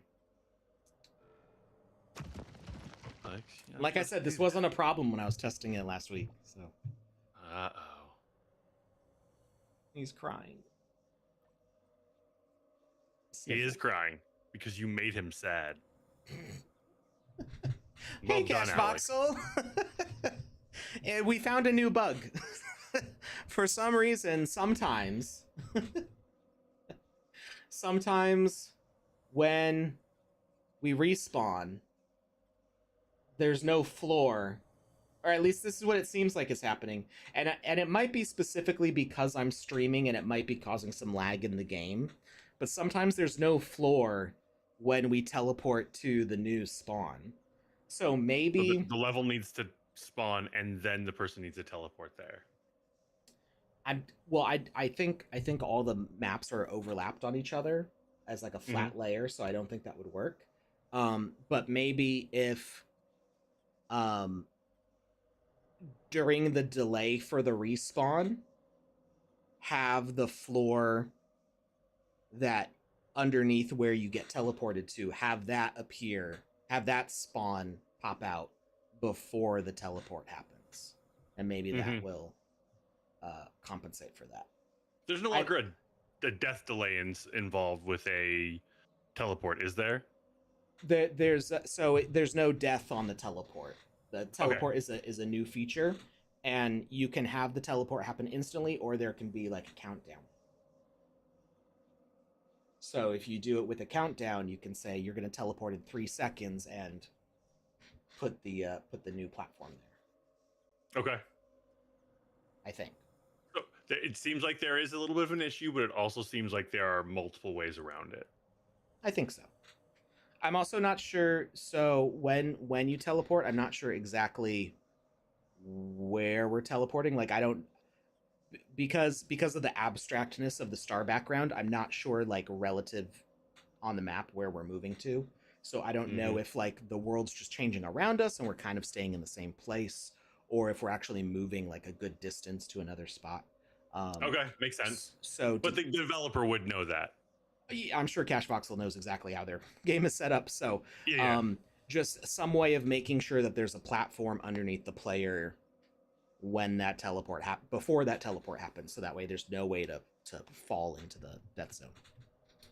Hey, Panda, how's it going? The eternal abyss of darkness.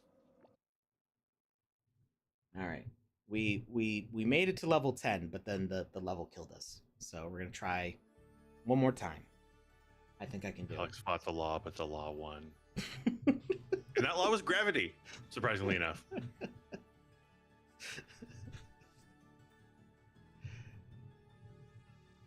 I can't remember why it came up.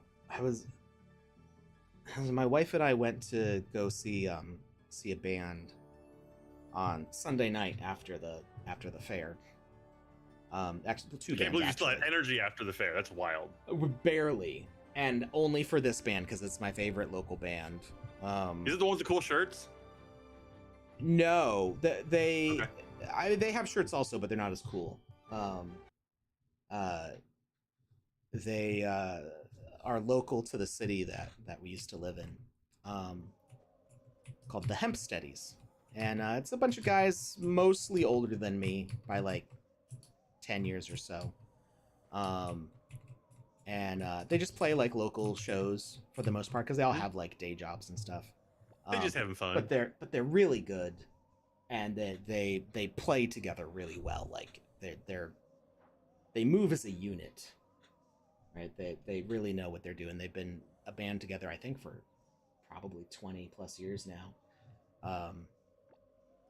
and their recorded stuff is okay, but being for their live there for their shows is like a spiritual experience of just. I love that. They've got a rapper who's their hype man. And it uses the old game code. I wonder if that's because I hit continue. I wonder if I launch it fresh, it'll pop into the new version. Yeah, give it a try. I bet it does. Probably. You're resetting your router right now. Metaphorically speaking, of course.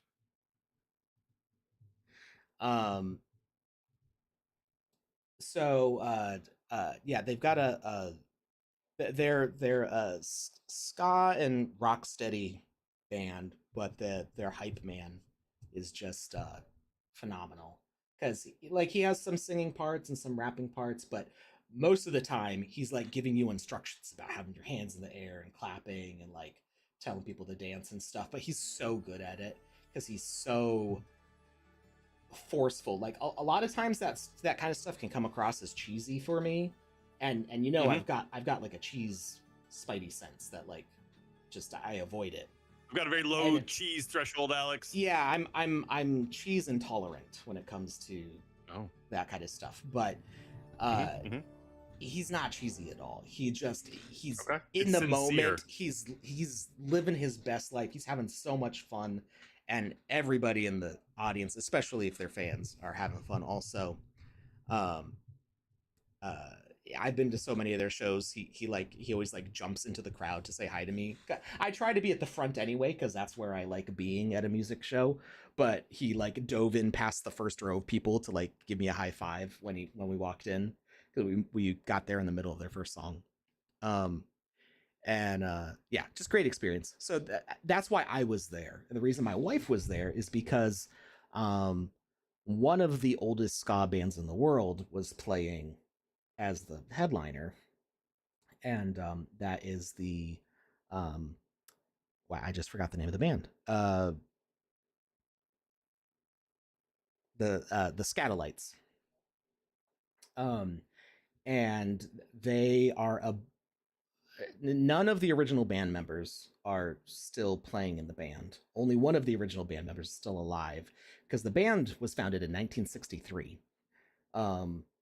The musicians started playing together in 1955. As yeah, that's why none of them are still alive. Was there even instruments back then? So they started in Jamaica as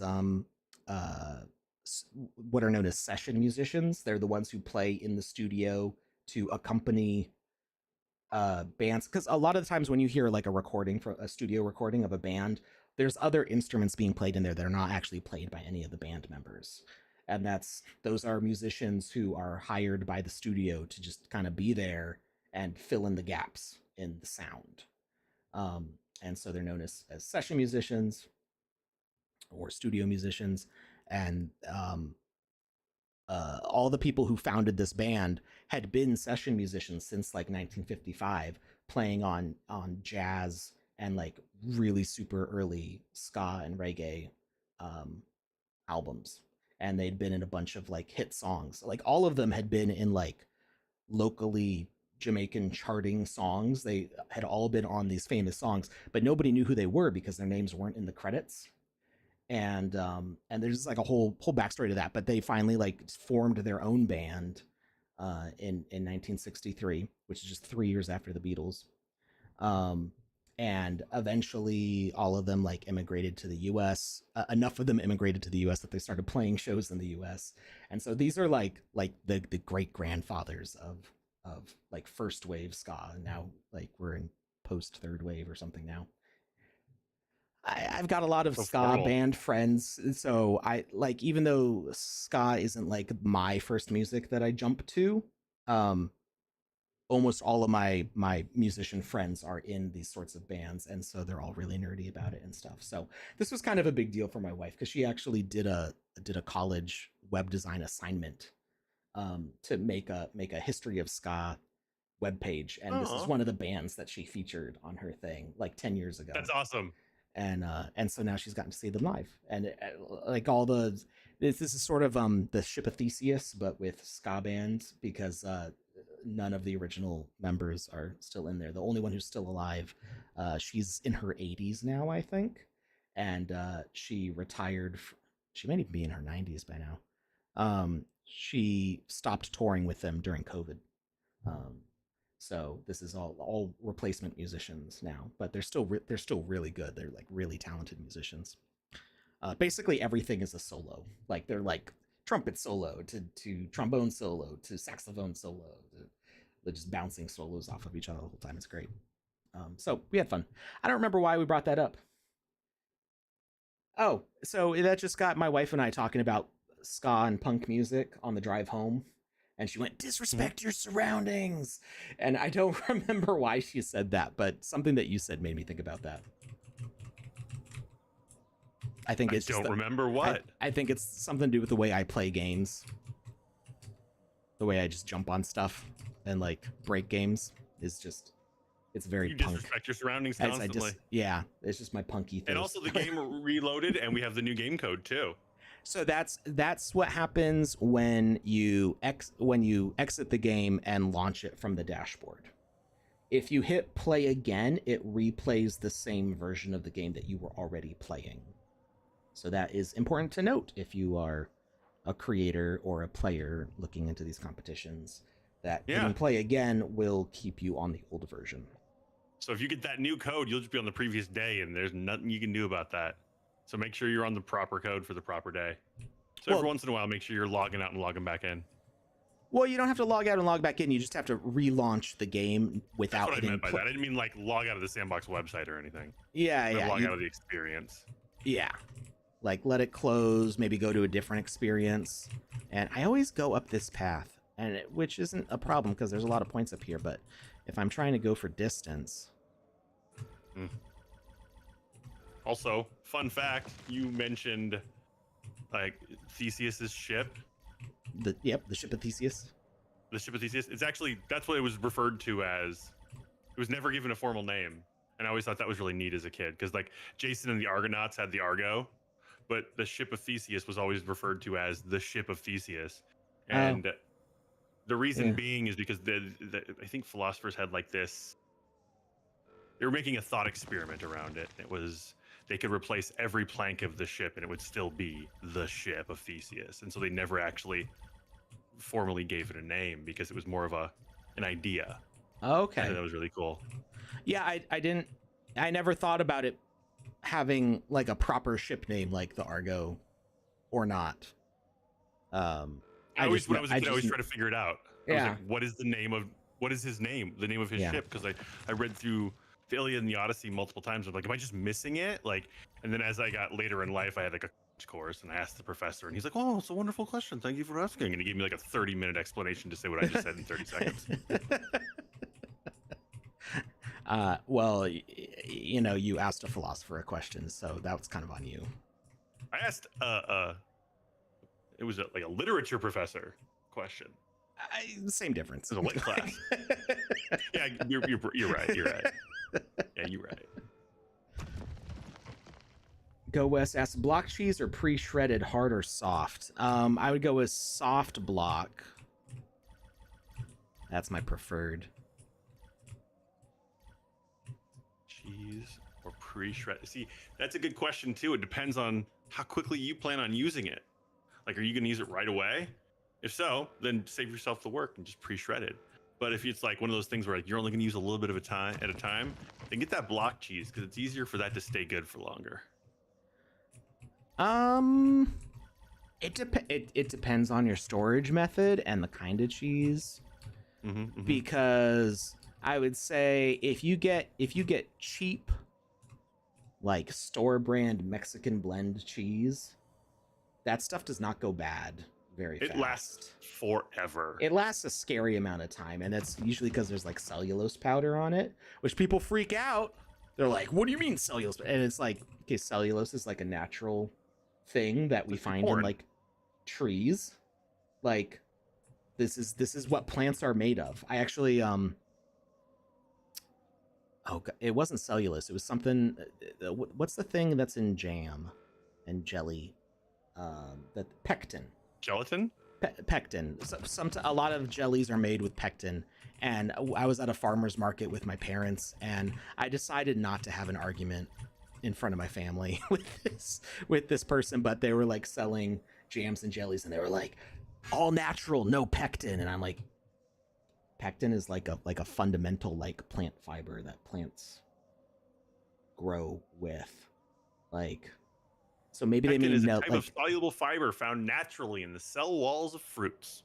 Yeah, I was like, how did you make a fruit jam with no pectin? And maybe they meant no added pectin. Maybe they meant no. I don't know if there's like artificial pectin that they could use. But I just thought it was funny because like you will add pectin to like make a jelly more jelly-like. It gives it more structure. But it's also in there naturally. So if you're saying that there's none in your jelly, you're lying. Like that's why I just thought it was I was like, I'm not gonna make a scene in front of my parents over this. I'm gonna be respectful, but I did. 10 feet down, there was another booth that said, "Our jam and jelly has extra pectin. We stole it from them." I'd be like, hell yeah, more pectin. Give me all the pectin. It's the same thing with like gluten. Like you can get bread that has extra gluten, which I know that there are legitimately people who are like allergic to gluten and stuff, and like it makes them very sick when they eat it. Like I appreciate that. I'm not.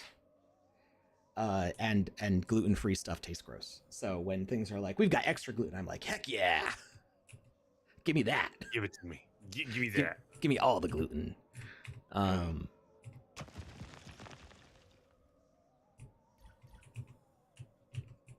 Where did we were talking about cellulose. Oh, cellulose powder on, I think it's cellulose powder that they put on shredded cheese. I feel like not Jackie Chan was part of this conversation before. And of course I can't see if they're saying anything because I can't see YouTube right now. As of us starting the pectin conversation, no, they have not chimed in. Actually, they just did. They said pectin free. Or free pectin. Question as old as time. I feel like they were part of a conversation when we were talking about shredded cheese. So I do know if you get like shredded Parmesan, I don't like powdered Parmesan because it feels like you're unless it dissolves just right, it feels like you're eating powder. The only time I like the powdered Parmesan is if I'm at a pizza place and the hot greasy pizza just came out and I can shake some Parmesan on it and the grease immediately absorbs and dissolves all the powder. When greasy pizza. Yeah. Only time when it's acceptable. Right. Otherwise, it just tastes like you're eating sadness. Yeah, it's like, oh yes, I wanted a mouthful of lint. Like that's what I wanted. Oh, you want to give me cheese with all the fun gone? No, thank you. Exactly. So dang it, I didn't dodge right. Oh well. I've still got 6 lives. Okay. So yeah. Anyway, you can find it when I get Parmesan at the grocery store. We don't use enough Parmesan to really justify getting an actual block of Parmesan, and we don't have a dishwasher, and having to wash the cheese grater is just another thing that would make me not want to cook at home. So I do get grated cheese, but grated, not powdered. You know what I mean? Like the flakes of like little strands of grated Parmesan. And they sell it in a jar, and usually it'll say like no cellulose or whatever, no cellulose powder. Because that's why powdered Parmesan tastes like sadness, because it's got this powder in it that prevents it from it prevents it from absorbing moisture, which is what keeps it powdered, so you don't end up with a block of powder, which is no fun. So it's like those little packets I find in my powdered energy drinks. I don't think that's cellulose. That's silica. No, but silica gel, it absorbs moisture is what I'm saying. Yeah. So the cellulose blocks the moisture absorption, which is why the powdered Parmesan is just not fun. Like, you know what we need? We need a cheese with all the fun taken out. No, we don't. Nobody needs that. So yeah, it still melts kind of like freshly grated Parmesan when you get it that way. But then and also I think because it's a hard cheese, it like never goes bad. Also, we go through it fast enough that it's not ever an issue. Oh no, I started walking slowly again. Right in between safe zones, and now I'm panicked. You should be panicked. You should avoid all the blue dots and just go straight for the floor. Oh, there you go. Oof. It would have been terrible to see you fall there, Alex. Just terrible. So yeah, when it comes to like making like a breakfast burrito, which is what I had for breakfast today, definitely. So for convenience, we usually have that cheap Mexican blend that just seemingly never goes bad. Also, my children devour that stuff. Like, we go through a pound bag like it's nothing. It's like a weekly purchase pretty much. But my preference is freshly shredded soft cheddar. Okay. We've got some local Vermont and New Hampshire creameries and stuff that make some really nice sharp cheddar. Yeah. Goes well in cutting the spiciness of the hot Mexican sausage I cook with the eggs. I like that. You're a fan of supporting the local cheese brewery. Cheesemonger? Cheese microbrew. Yeah, it's a microbrewery for cheese. You know. Something like that. Oh, hey, YouTube started working all of a sudden. Nice. Yeah, it just popped out of nowhere. They stopped giving away Parmesan cheese packets at Little Caesars. Even though it makes the pizza worse, I still liked the option. No, Jackie Chan's the best. He's the best. He's wonderful. His comments always make me smile. It's hard to make Little Caesars pizza worse, but It's also hard to make it better. But I do see pizza is one of those things that it's very hard to disappoint me on. I've had really good pizza in New York City. There's some local places in Connecticut that make really good pizza. I prefer Italian style, New York style pizza over what I have a lot of locally, which is Greek style pizza. It's okay, but it's not. Pizza. You love Greek style pizza? Yeah, I do. Oh no, we're gonna have to fight. But here's the thing: I'm the same as you. Like when it comes to pizza, it's really hard to disappoint me. Yeah. Like I love it all. There's just some that I love more. Like I grew up on. We had the government subsidized lunch program at my school because my parents couldn't afford lunch for us, you know. Sure. And one of the things the school did was they had these like pizzas. The tray pizzas. And it didn't taste anything like bread or dough or tomato sauce or cheese or any of that stuff, and I enjoyed them, and I still have like really fond memories of those. And I think that those things where it's like, was it good or were we just hungry? Probably not that it was good, and we were probably just hungry, but I still have intensely fond memories of that. And because of that, like my bar for pizza is pretty low. Yeah, right. But also can go high. It can go high, but like you appreciate the bar to a make good me pizza. happy. Exactly. I appreciate a good pizza, but I'm also really happy with a bad pizza. Sure.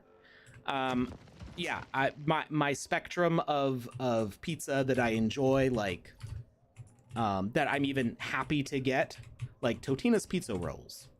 Like they just hit the spot. They're basically calzones. Yeah. Little teeny tiny calzones. I never understood the calzone hate.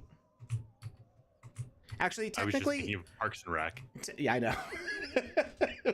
Whenever somebody says calzones, I think of Parks and Rec, and I think he did nothing wrong. What's wrong with you, calzones? So I would say that they're more like little strombolis because calzones have ricotta in them. Okay. Fair enough. That's the difference between a calzone and a stromboli, is that calzones have ricotta in them. I love ricotta. I can eat it like yogurt. Just like a cold container of ricotta with a spoon. You don't need anything else. I love Greek yogurt. Like I can do the same thing. Like I can put it on savory and I can put it on sweet, and I think it's amazing on both. If it's plain Greek yogurt, right? Yeah, plain Greek yogurt. Exactly. You're not putting vanilla on like lasagna. But I do put plain Greek yogurt on like my chicken and beef in almost every meal. Yeah, absolutely. You wouldn't happen to be somewhat Greek, would you? Oh yes. Okay, I can see that. If by somewhat you mean a lot, then yeah. There's some giveaways, but the fact that you said that you like Greek pizza without hesitation and knew what that meant. that was like, so we used to do like family dinner on Sundays. Not every Sunday, but it was like every other Sunday, and it was either lamb or Greek pizza of some kind, or it was like Greek pizza with lamb on it. But like every meal, no matter what we were eating, had that bowl of mint jelly just chilling in the center. So yeah, that's when you said Greek pizza. I was like, oh yeah, here we go. So the time that I was disappointed by pizza was the pizza in my college's cafeteria, which was like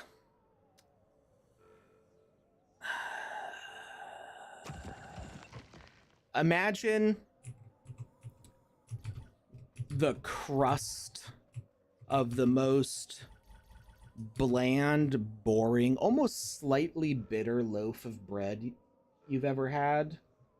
Like imagine sourdough bread, like that consistency, and the crust on a loaf of sourdough, but with none of the amazing flavor of sourdough. That was the crust of this pizza. The sauce was, I think, maybe a little bit of canned tomato paste. And that was it. Like, no saltiness, no sweetness, no savoriness, no oregano, no basil, no garlic, just there. It was just, existing. Just the saddest. I mean, I even lick the spoon off of a tomato paste can when I'm making sauce, like, and this was worse than that. Like, maybe like half ketchup, half tomato paste. I don't know. Actually, no, ketchup would have tasted better. I don't know what this sauce was. I think it was very sad tomato paste.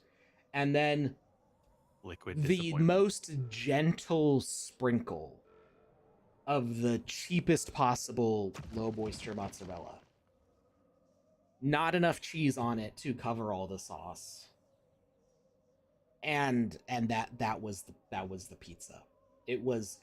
It's probably the only time in my life that I've ever taken a bite of the pizza and then said no to the rest of it. Because it was that gross that I just couldn't get past that. And I'm a fairly tolerant eater of stuff. Like, I'm not picky at all. And that was it was the saddest thing I've ever tasted. I was very disappointed that I paid money for it.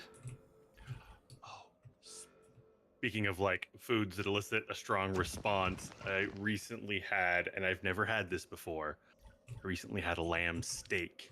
Ooh. Yeah. I've never had lamb cooked this way before. And it was one of the best things I've ever eaten, but it was like a full-fledged steak, like you would see like a beef steak. Mm-hmm. And, but lamb. And I remember one time when I was a kid, I asked my grandma why we didn't have, like, why we didn't eat lamb, like, you know, like we did beef. And she was just like, because that's not how we cook it. Mm-hmm. It's not how it's done. And she looked at me like I was insane.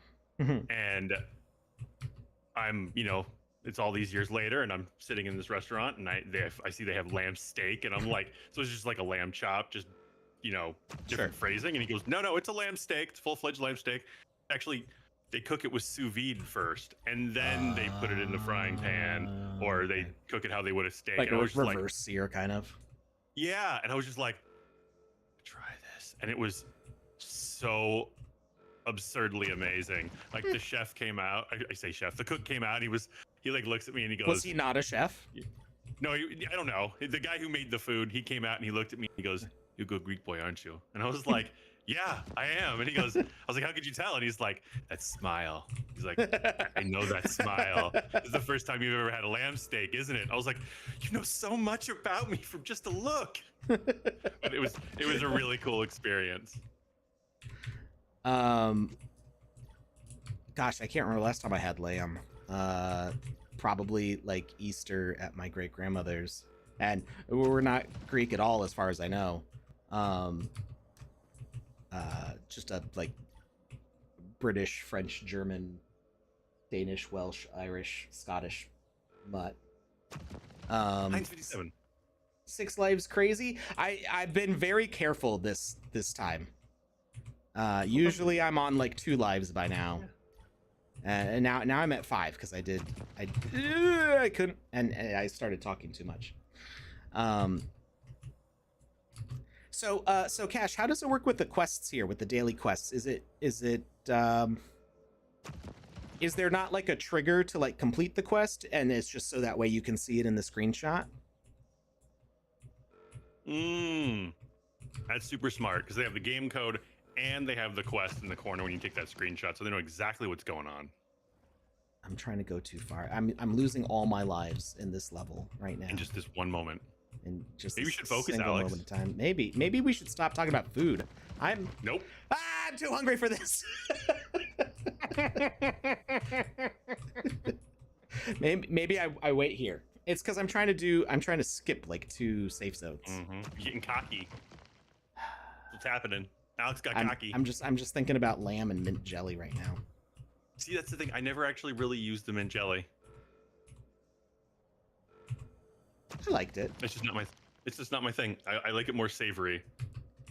Oh wait, actually, was it lamb? I think it was. It must have been lamb. I had some on Sunday.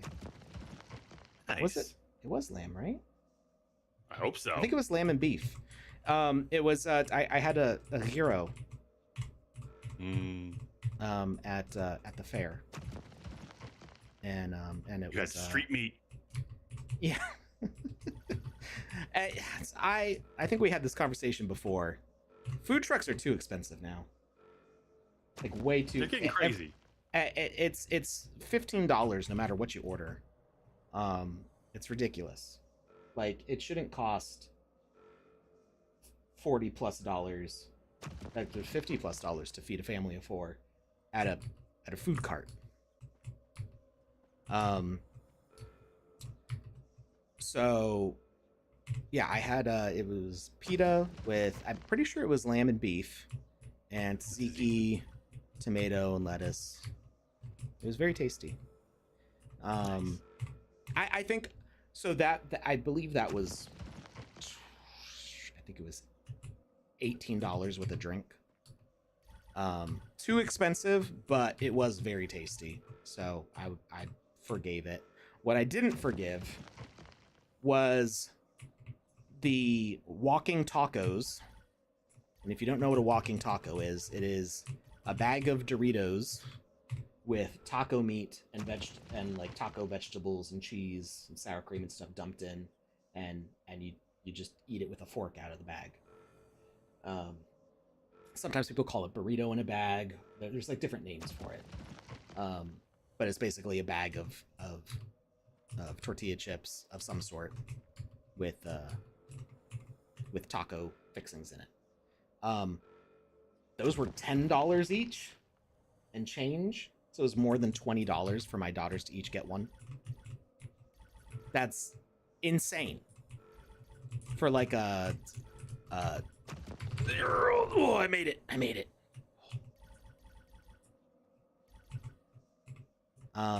And probably the craziest thing, it could be a taco boat, although if you said taco boat, I would think like nachos in like one of those little trays. This is specifically in the bag. Like they hand you the bag. And you could get it with Fritos. They had I think 3 varieties of Doritos and Fritos as well.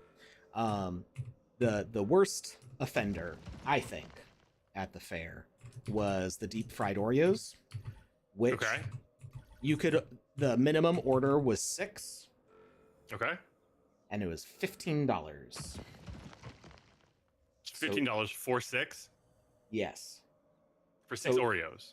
For 6 Oreos. So each Oreo is more than $2. Damn. Gotta respect the hustle. Such a racket. It is such a scam. Okay, they are delicious. They're like hot, melty Oreos. Like it's like eating a fresh baked cookie, but the fresh baked cookie is an Oreo. Is what it tastes like. Is it breaded or something? I know it's kind of a crazy question. I've never even looked at them. No, it's not a crazy question. It's totally fair. It's pancake batter. And the reason I know pancake batter around them. Got it. Yeah. The reason I know that is because my younger daughter, we were waiting for my older daughter to go on stage for her dance thing. My younger daughter was like, "I'm hungry," and there was a fried food stand right there, so they're doing like fried dough, deep fried Oreos, other things. And I asked her, "Do you want deep fried Oreos?" And I'm thinking, like maybe we'll get like an order of like 2, and she can have both of them, or maybe they'll let us do an order of 3, and I can have one. And they're like, minimum order is 6. I'm like, okay, how much is that? 15. And like I feel my soul like twist, but she already wants deep fried Oreos, and I'm like, I'm gonna get the deep fried Oreos, but she could only eat 2.5 of them, and then I'm left with 3.5, which I'm not complaining about having to eat 3.5 of them, but I really shouldn't eat 3.5 of them. Like it's not healthy, and I'm slightly diabetic. Like it's not the best idea. So I asked them like what they used for the batter, and they pulled out a big bag of pancake mix, and I checked because my wife is allergic to eggs. So there is egg in that pancake batter mix. So she can't eat it or else she'll get a stomach cramp. And that's not a great way to start a day at the fair. So she didn't have any of them. So then I had to eat 3.5 deep fried Oreos. Had to. Poor thing. I know. I suffered. I suffered for the cause. But still, $2 for more than $2 for a single Oreo dipped in pancake batter and thrown in a deep fryer. And they say that if the minimum order was 2 or 3, I'd be like, fine. But when the minimum order is 6, it's crazy. And they don't even necessarily do them fresh. The ones that I had, they were fresh, which I appreciated. But we walked by, it's after she was done dancing, my daughter wanted fried dough, which was also like $10 or $12. But at least that's like a big giant pancake, basically. And I saw that they had a pile of like 50 deep fried Oreos. And I'm like, you're making them ahead of time. You're not even making them fresh for these people, and you're charging them $15 for 6 Oreos. 6 Oreos. A package of 6 Oreos is like $2. I've never seen a package that small. They're usually it's like you get the Oreos. There's like 50 of them there. Well, that's probably what they're actually buying. They're doing big bulk things. But if you go to like a cash register and they have like all the candy bars and stuff, yeah, the little ones, or like in a vending machine or something. Yeah, those. I'm just like, you're charging a markup of like 300% on these Oreos. Ridiculous. I'm offended. You can tell because I'm ranting about it, and Lucas is supposed to be checking out by now. It's okay. It's okay. Lucas is hanging out for an extra half hour here just so I can yell about deep fried Oreos. It's okay. You know, we all have our thing. Like, I got really upset the other day when I was at a food truck because when I went to pay for the food, the food truck thing, the credit card reader, it was like, insert your tip here, but there was no option to move on to the next screen without inserting a tip, and the lowest percentage was 18%. It was like 18, 20, 25, or was there a 30. custom button? And there was no custom button. I was like, how do I go on to the next screen? And the guy's like, oh, you can't. I was like, so you're saying you're forcing me to put a tip in? And the second somebody forces me into something, I don't want to do it. Like, right. If it would have been an option, I would have done it. But since you're trying to force me into it, I no longer want to do this. Like, I appreciate service workers having been one, my wife having been one. Like, I usually try to tip at least 20%. Same. But that's when I get service. If it's mandatory, that's messed up. If it's a food truck or something, I do 10% because there was no service involved. You know, like, they didn't come to my table, they didn't refill a drink, they didn't really do anything. Sure. They didn't take the order. I put the order in myself. Yeah. And so I was like, are you paid minimum wage or something like that? Like, just let me know. I'm just curious about the situation. The guy's like, no, I own the food truck. I'm like, okay, so all of this money is going into your pocket. Why do you have a tip at all? Like, just, and he was just like, he's like, oh, make the price. A man's got to eat. And I was like, I am also a man who needs to eat. And this transaction is actually is done. I'm going to go now. And I just left. I was like, I'm not going to do this. I got to go. This is getting too complicated. Just make your prices what they need to be.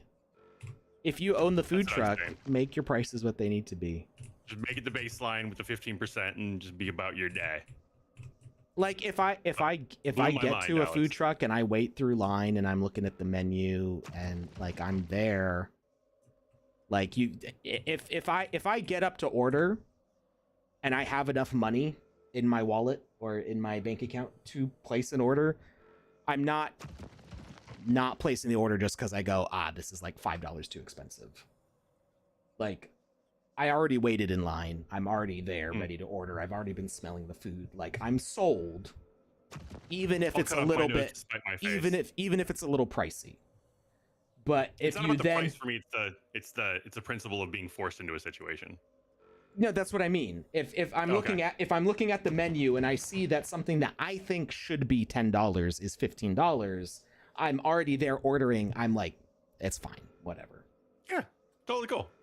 But if you say it's $10 and then on the checkout you're forced to put on an 18% tip or whatever, It's like, that's not the price you said it was.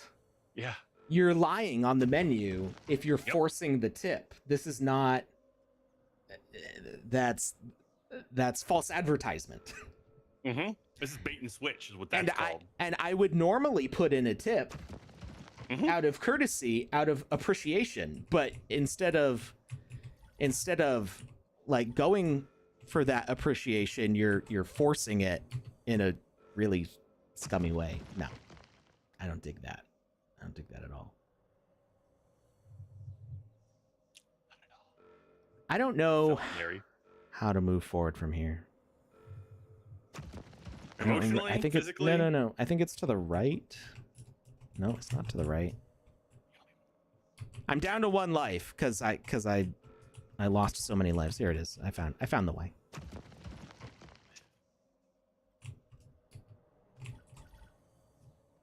Oh yeah, it's this guy. I'm actually. Oh, you're back to the pew pew guy.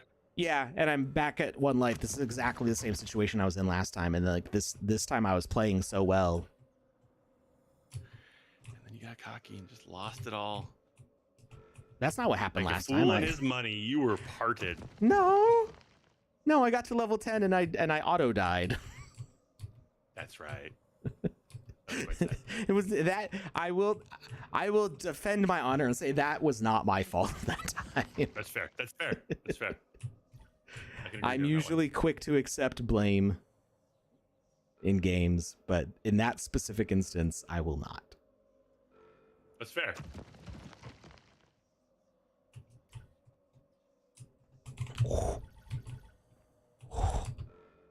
I did it. I think I got his goat. Is that's not the right term? I just have. I'm picking. Oh wait, what no. you're throwing down.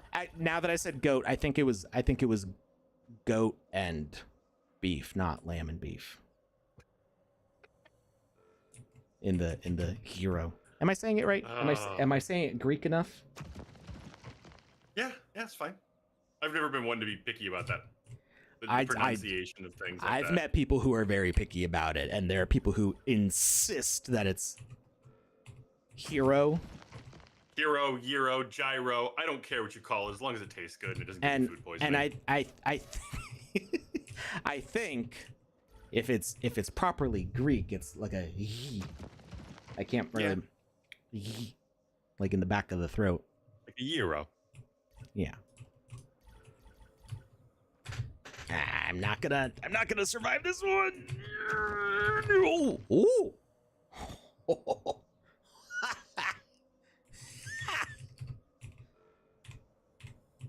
All right, Lucas. I think you're supposed to go. Oh yeah. Oh, okay. Never mind.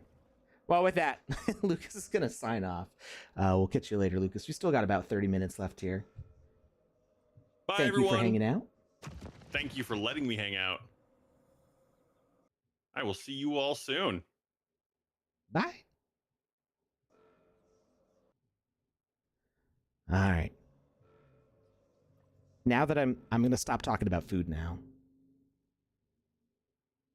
And we're going to try this again. Plead the Han Solo. It's not my fault. It's not my fault. I don't even remember the context. Was that at the beginning of Empire Strikes Back? When the Millennium Falcon wasn't working, right? I think that's what that line is from, right? Like, no, put that thing with the other thing.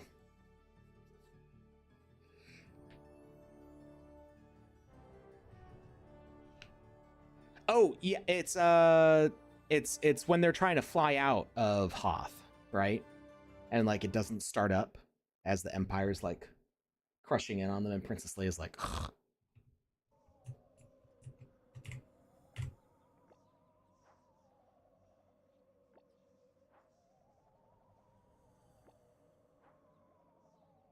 That particular, the tone, it's not my fault, like resonates.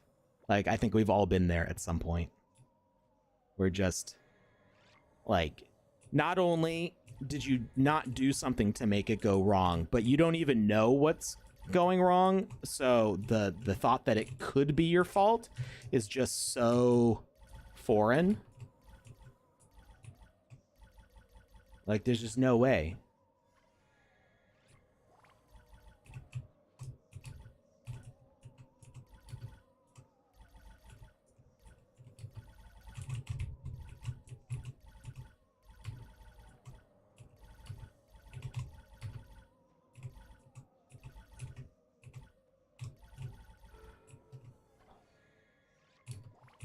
Made it for the first 2 levels with no floor drops.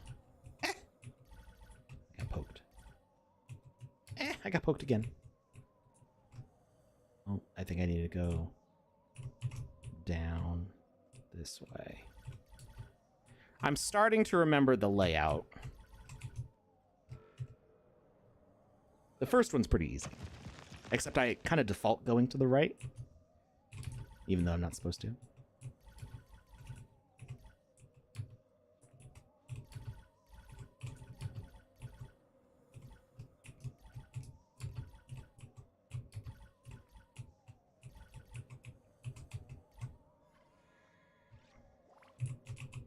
I'm so hungry now.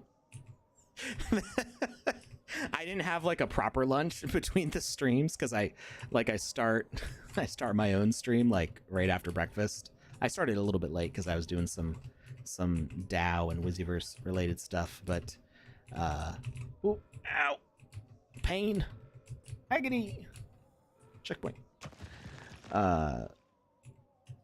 But there's not really time for a full lunch between my stream and the Sandbox stream. So I just had this little bowl of like, it's not rice. It's kind of like rice. It's like a grain. I think it's called bulgur wheat. And tuna. And like olives and stuff. It's really tasty. But it's not a full meal. I'm talking about pizza and lamb and gyros. I am now starving. All right, left.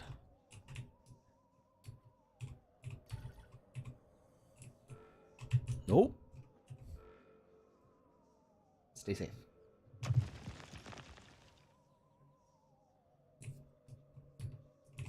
I don't know if Cashbox is still watching. I had asked if, like, how exactly the quest things work, and I'm not sure if we got an answer in the chat.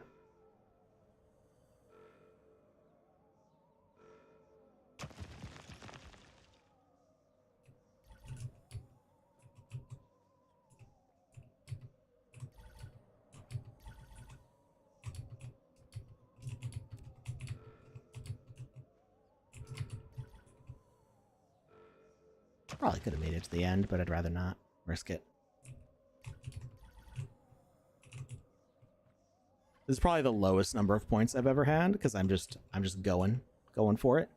Actually, I just noticed we spawn not on a safe. Almost all levels we spawn on a safe zone, but this one we've been spawning up here. I wonder if that caused deaths in the past.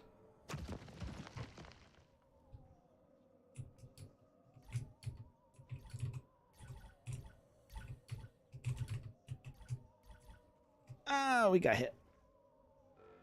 We are on level 6. We technically beat that quest last time.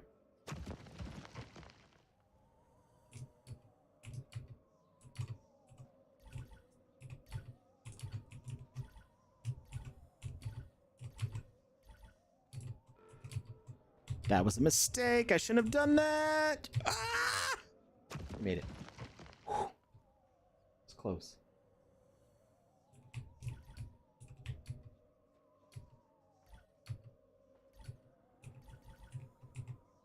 We wait here. This one you have to wait on.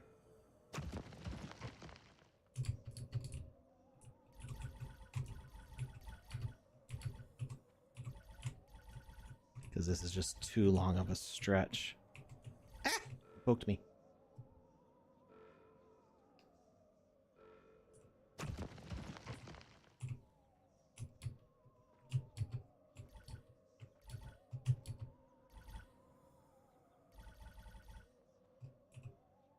This is another one that I feel like you have to wait. I mean, we might have been able to make it up there. Just don't think about sizzling fajitas or a banh mi sandwich. I don't think I've ever had a banh mi. I have heard that they, at least according to Elijah Wood, are the best sandwich that has ever been made. And I don't even know where I would get one. Are they Vietnamese? The name sounds Vietnamese to me, but I'm not sure. I think there's a Vietnamese place. Not where I live right now, but in the city I used to live in, which is about 40 minutes away. According to Elijah Wood, banh mi is the best sandwich ever. There's some interview where they just kept on listing sandwich after sandwich. They were like, peanut butter and jelly, grilled cheese, burger, just like going through like every kind of sandwich you can think of. And they said banh mi. And he when he got to banh mi, I don't think he changed it to anything else. For like the rest of the interview, he like went through like a dozen other sandwiches. I have tried Indian food a bunch of times. Okay, I don't know how authentic the Indian food that I've had is. Of course, I've had the British variants of tikka masala, but I did used to live next to an Indian place. I went there a few times. You know, honestly, I don't remember. So one of the Indian places that I went to was a buffet, so I actually didn't know what everything was called, but it was various curries, and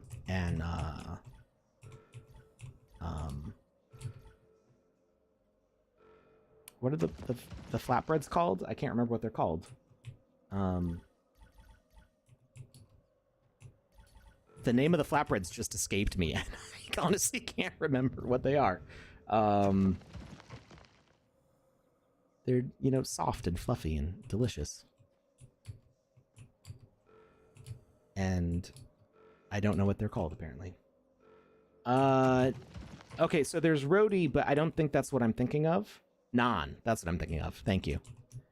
So they would bring like naan to the table, and then there was like a buffet line with a bunch of like different curries, to like serve yourself from, and they were delicious, but I don't remember what they were called. So if I wanted to try to order them again, I would be kind of lost, but they were very tasty. And then every once in a while, the grocery store sells like various like jarred tikka masala mixes and stuff. So I'll put like some chicken in a pan and mix that up. And I need a safe zone. Oh, I made it. Yes. Okay. Oh, we're on an ad break. I'll be right back.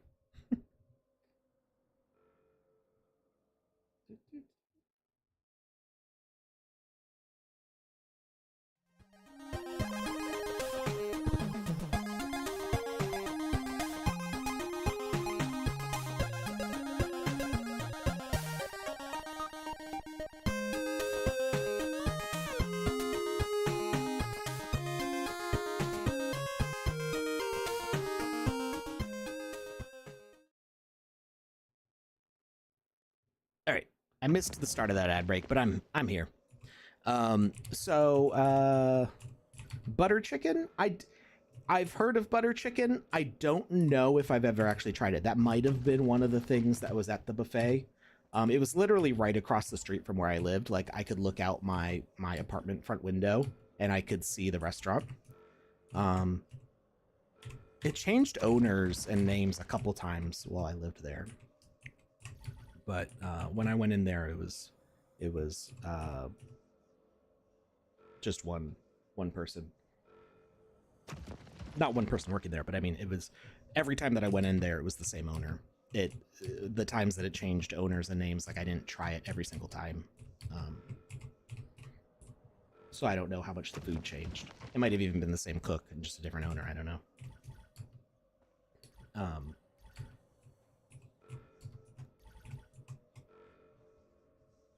I think there were definitely different colored curries. There was like a red curry and what I guess you'd call a white curry. But honestly, I don't really know what it was.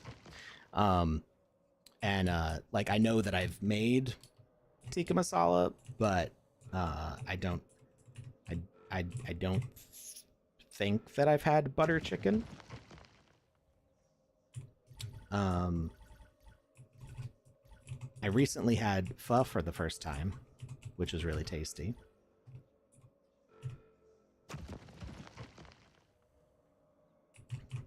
For that Vietnamese stuff. But yeah, is banh mi Vietnamese? That's what I was wondering. Yeah, it's Vietnamese. Light, crispy, crusted baguette filled with a combination of savory meats like marinated pork or chicken, pate, mayonnaise, pickled vegetables, carrots, or daikon, fresh cilantro, cucumber, and chilies. It sounds delicious. I would definitely, if I got the opportunity to try it, I would want to. Best sandwich is a sandwich that you make yourself. Sometimes, I mean, I've had really good sandwiches that have been made for me. So I don't know that. I'd say the best sandwich is the sandwich when you're hungry. That's the best sandwich. Because, I mean, I've had just, like, even just a plain peanut butter and jelly sandwich is like heaven when you're hungry enough for it. I would say maybe the best sandwich is when you've baked the bread yourself. That's the best sandwich, because I'm pretty sure the best sandwiches I've ever had are when I've freshly baked the bread and it's still warm and I'm cutting it. They're always like, don't cut the bread before it cools down because it'll lose its structure and stuff. And like, the loaf is not going to last long enough for it to be cool. Like, we're cutting this up and eating it all right now. When you put it in the toaster, when it's still warm from the oven, just so you get the extra crispiness on the non-crust sides, that's the best sandwich. Having a bread machine is literally my downfall. I would probably, I don't, downfall in like your carbohydrate intake, is that what you mean? Because I think a bread sandwich would be like good for me, because what I have is a stand mixer, so that is fine, but it's still a lot of work, and I feel like a bread machine is easier because you kind of just toss everything in and then it makes the bread. Whereas a stand mixer, you do have to, like, you still do all the process of like rising and kneading and stuff like that. So it's up and to the left that way. Having the ability to have fresh bread constantly is not good because I'm eating one loaf while the next is baking. Yeah. So it probably would be bad for me because I would probably end up eating most of the bread. I mean, like, my kids and my wife will eat bread, but when I bake, like, what I found that I have to do, so we almost always have bananas as just, like, you know, a snack that's ready, but inevitably, like, we don't end up eating all the bananas before they start going brown. And so my kids don't like them when they start going brown. And I prefer mine slightly green if I'm eating a banana. So we got to make banana bread.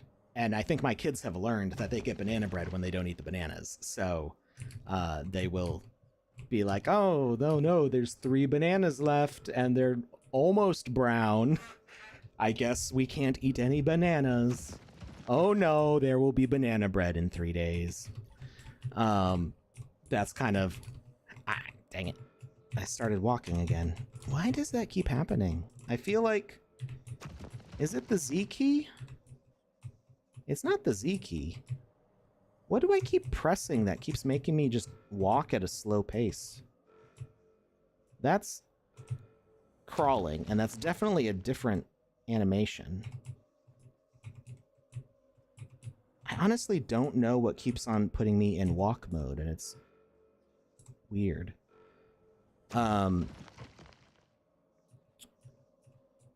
So yeah, I make banana bread pretty regularly. So I don't make banana bread, I make banana bread muffins. Because if I make banana bread, nobody wants to get out a knife to slice off a slice of banana bread. So I end up being the person who eats all the banana bread, which, again, I like banana bread. I'm not actually complaining about, oh no, I have to eat the banana bread. Like, oh no, I have to eat the deep fried Oreos. But I shouldn't be eating that much banana bread, right? It's like, oh, poor me. The banana bread will go to waste if I don't eat it. And I don't want to waste the banana bread. We make the banana bread so we don't waste the bananas. And then I, want the banana bread to go to waste. So if I make a whole loaf of banana bread, my kids will not slice it off for themselves, and my wife won't slice it for herself or for them.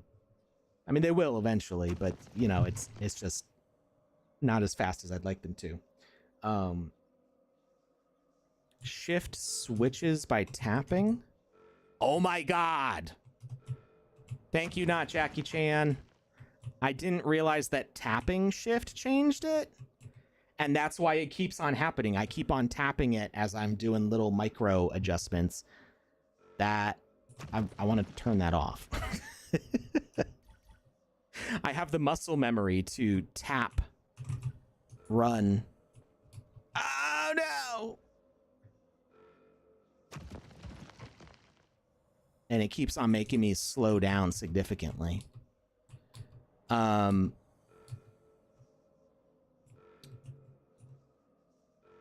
So what I learned is if I make banana bread muffins, then they actually eat them, because they'll open a container.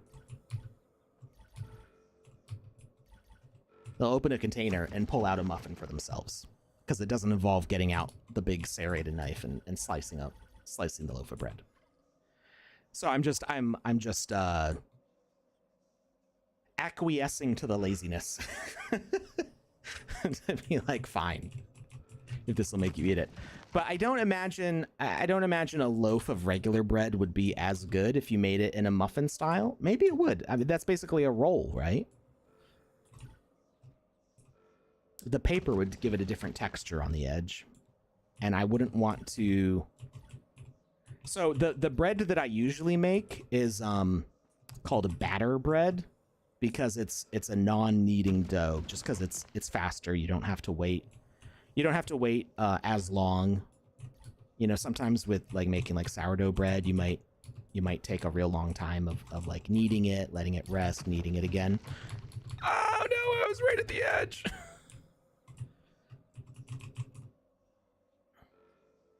At least tapping shift doesn't make you dodge anymore. Yeah, it's control, which I pressed for a different reason, and it launched me off the edge of a platform because I didn't realize it was gonna be control.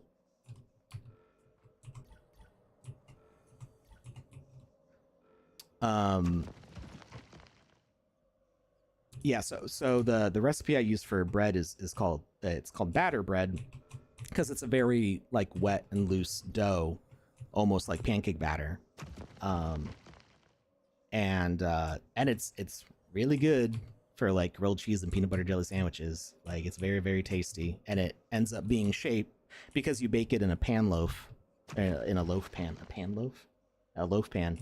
It ends up being very rectangular, so it's good for making sandwich slices. Instead of like a very round like sourdough loaf. Which I prefer sourdough bread. I just don't have the time, and I feel like I'm intimidated. I'm intimidated by sourdough. Like, if I had the time to invest in doing it, I would.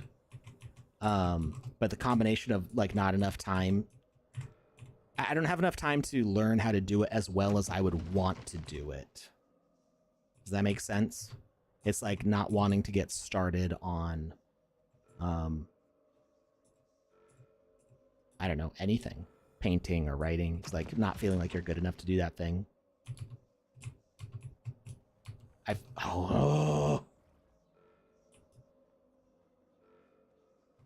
My jump was not good enough. It's not imposter syndrome so much as just I don't want to spend the time making a garbage loaf of bread, right? I don't want to put in all that work and then have it be inedible or just kind of gross. I want it to be perfect on the first try.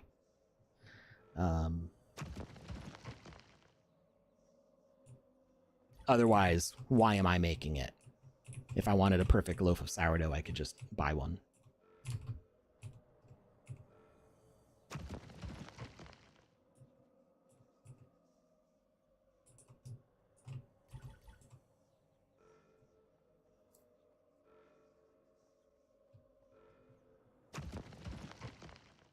Wait, what level are we on?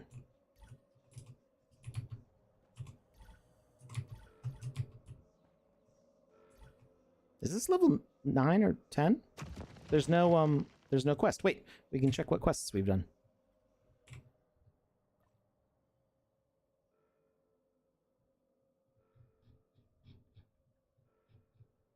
We're at level 10.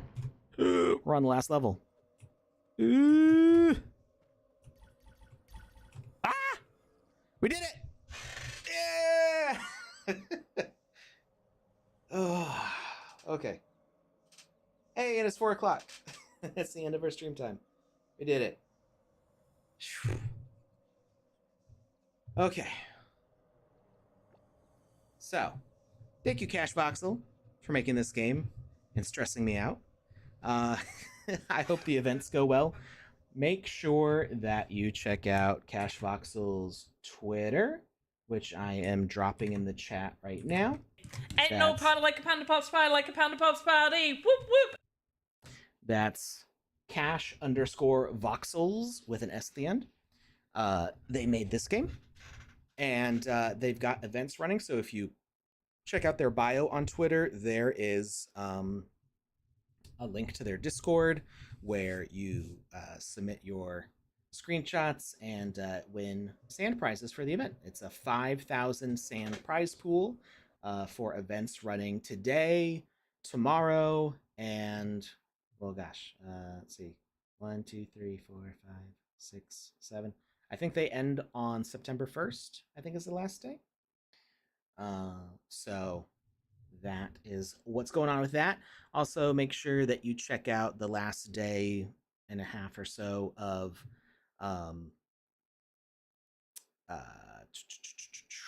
the name just escaped me.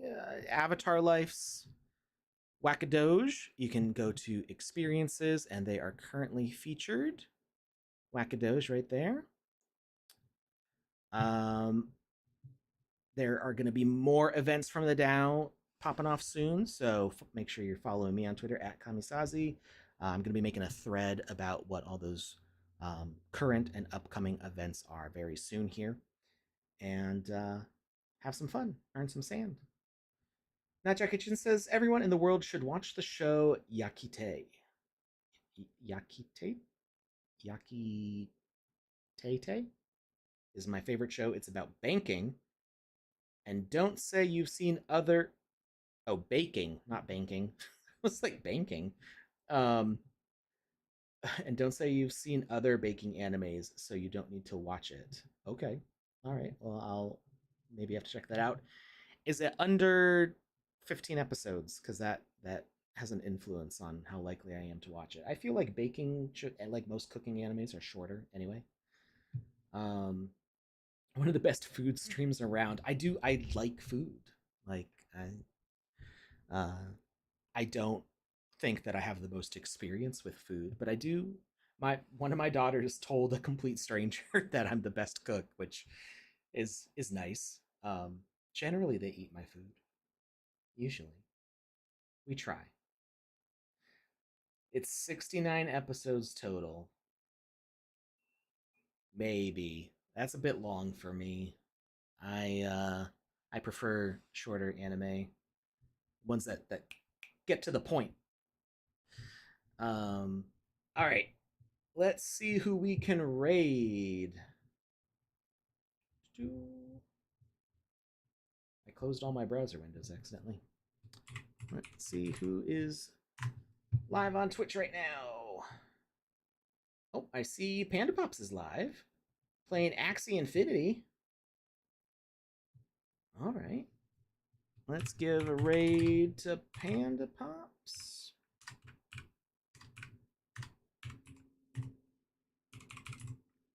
90. All right. Thanks for hanging out, everybody. I will be streaming on my own channel again on Friday for Final Fridays, back in Final Fantasy III. And on Saturday, we are going to... We've got a few different things to do on Saturday. We need to work on the community clubhouse. And if I can figure it out, maybe some corrections to the portal system we were working on.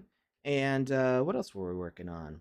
Oh, we were working on the echo casting system, and we had a few bugs in there that we had to squash. And so both of those, I think we were working in 0.11. Actually, no, portal we were working 0.12.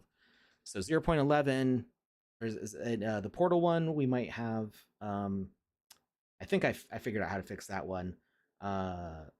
In the echo system, we were working on that in 0.11, so we might have other things that we need to fix in order to get that one working correctly. So we will see. Anyway, have a great rest of your week, and I will see you Friday night. Thanks, everybody.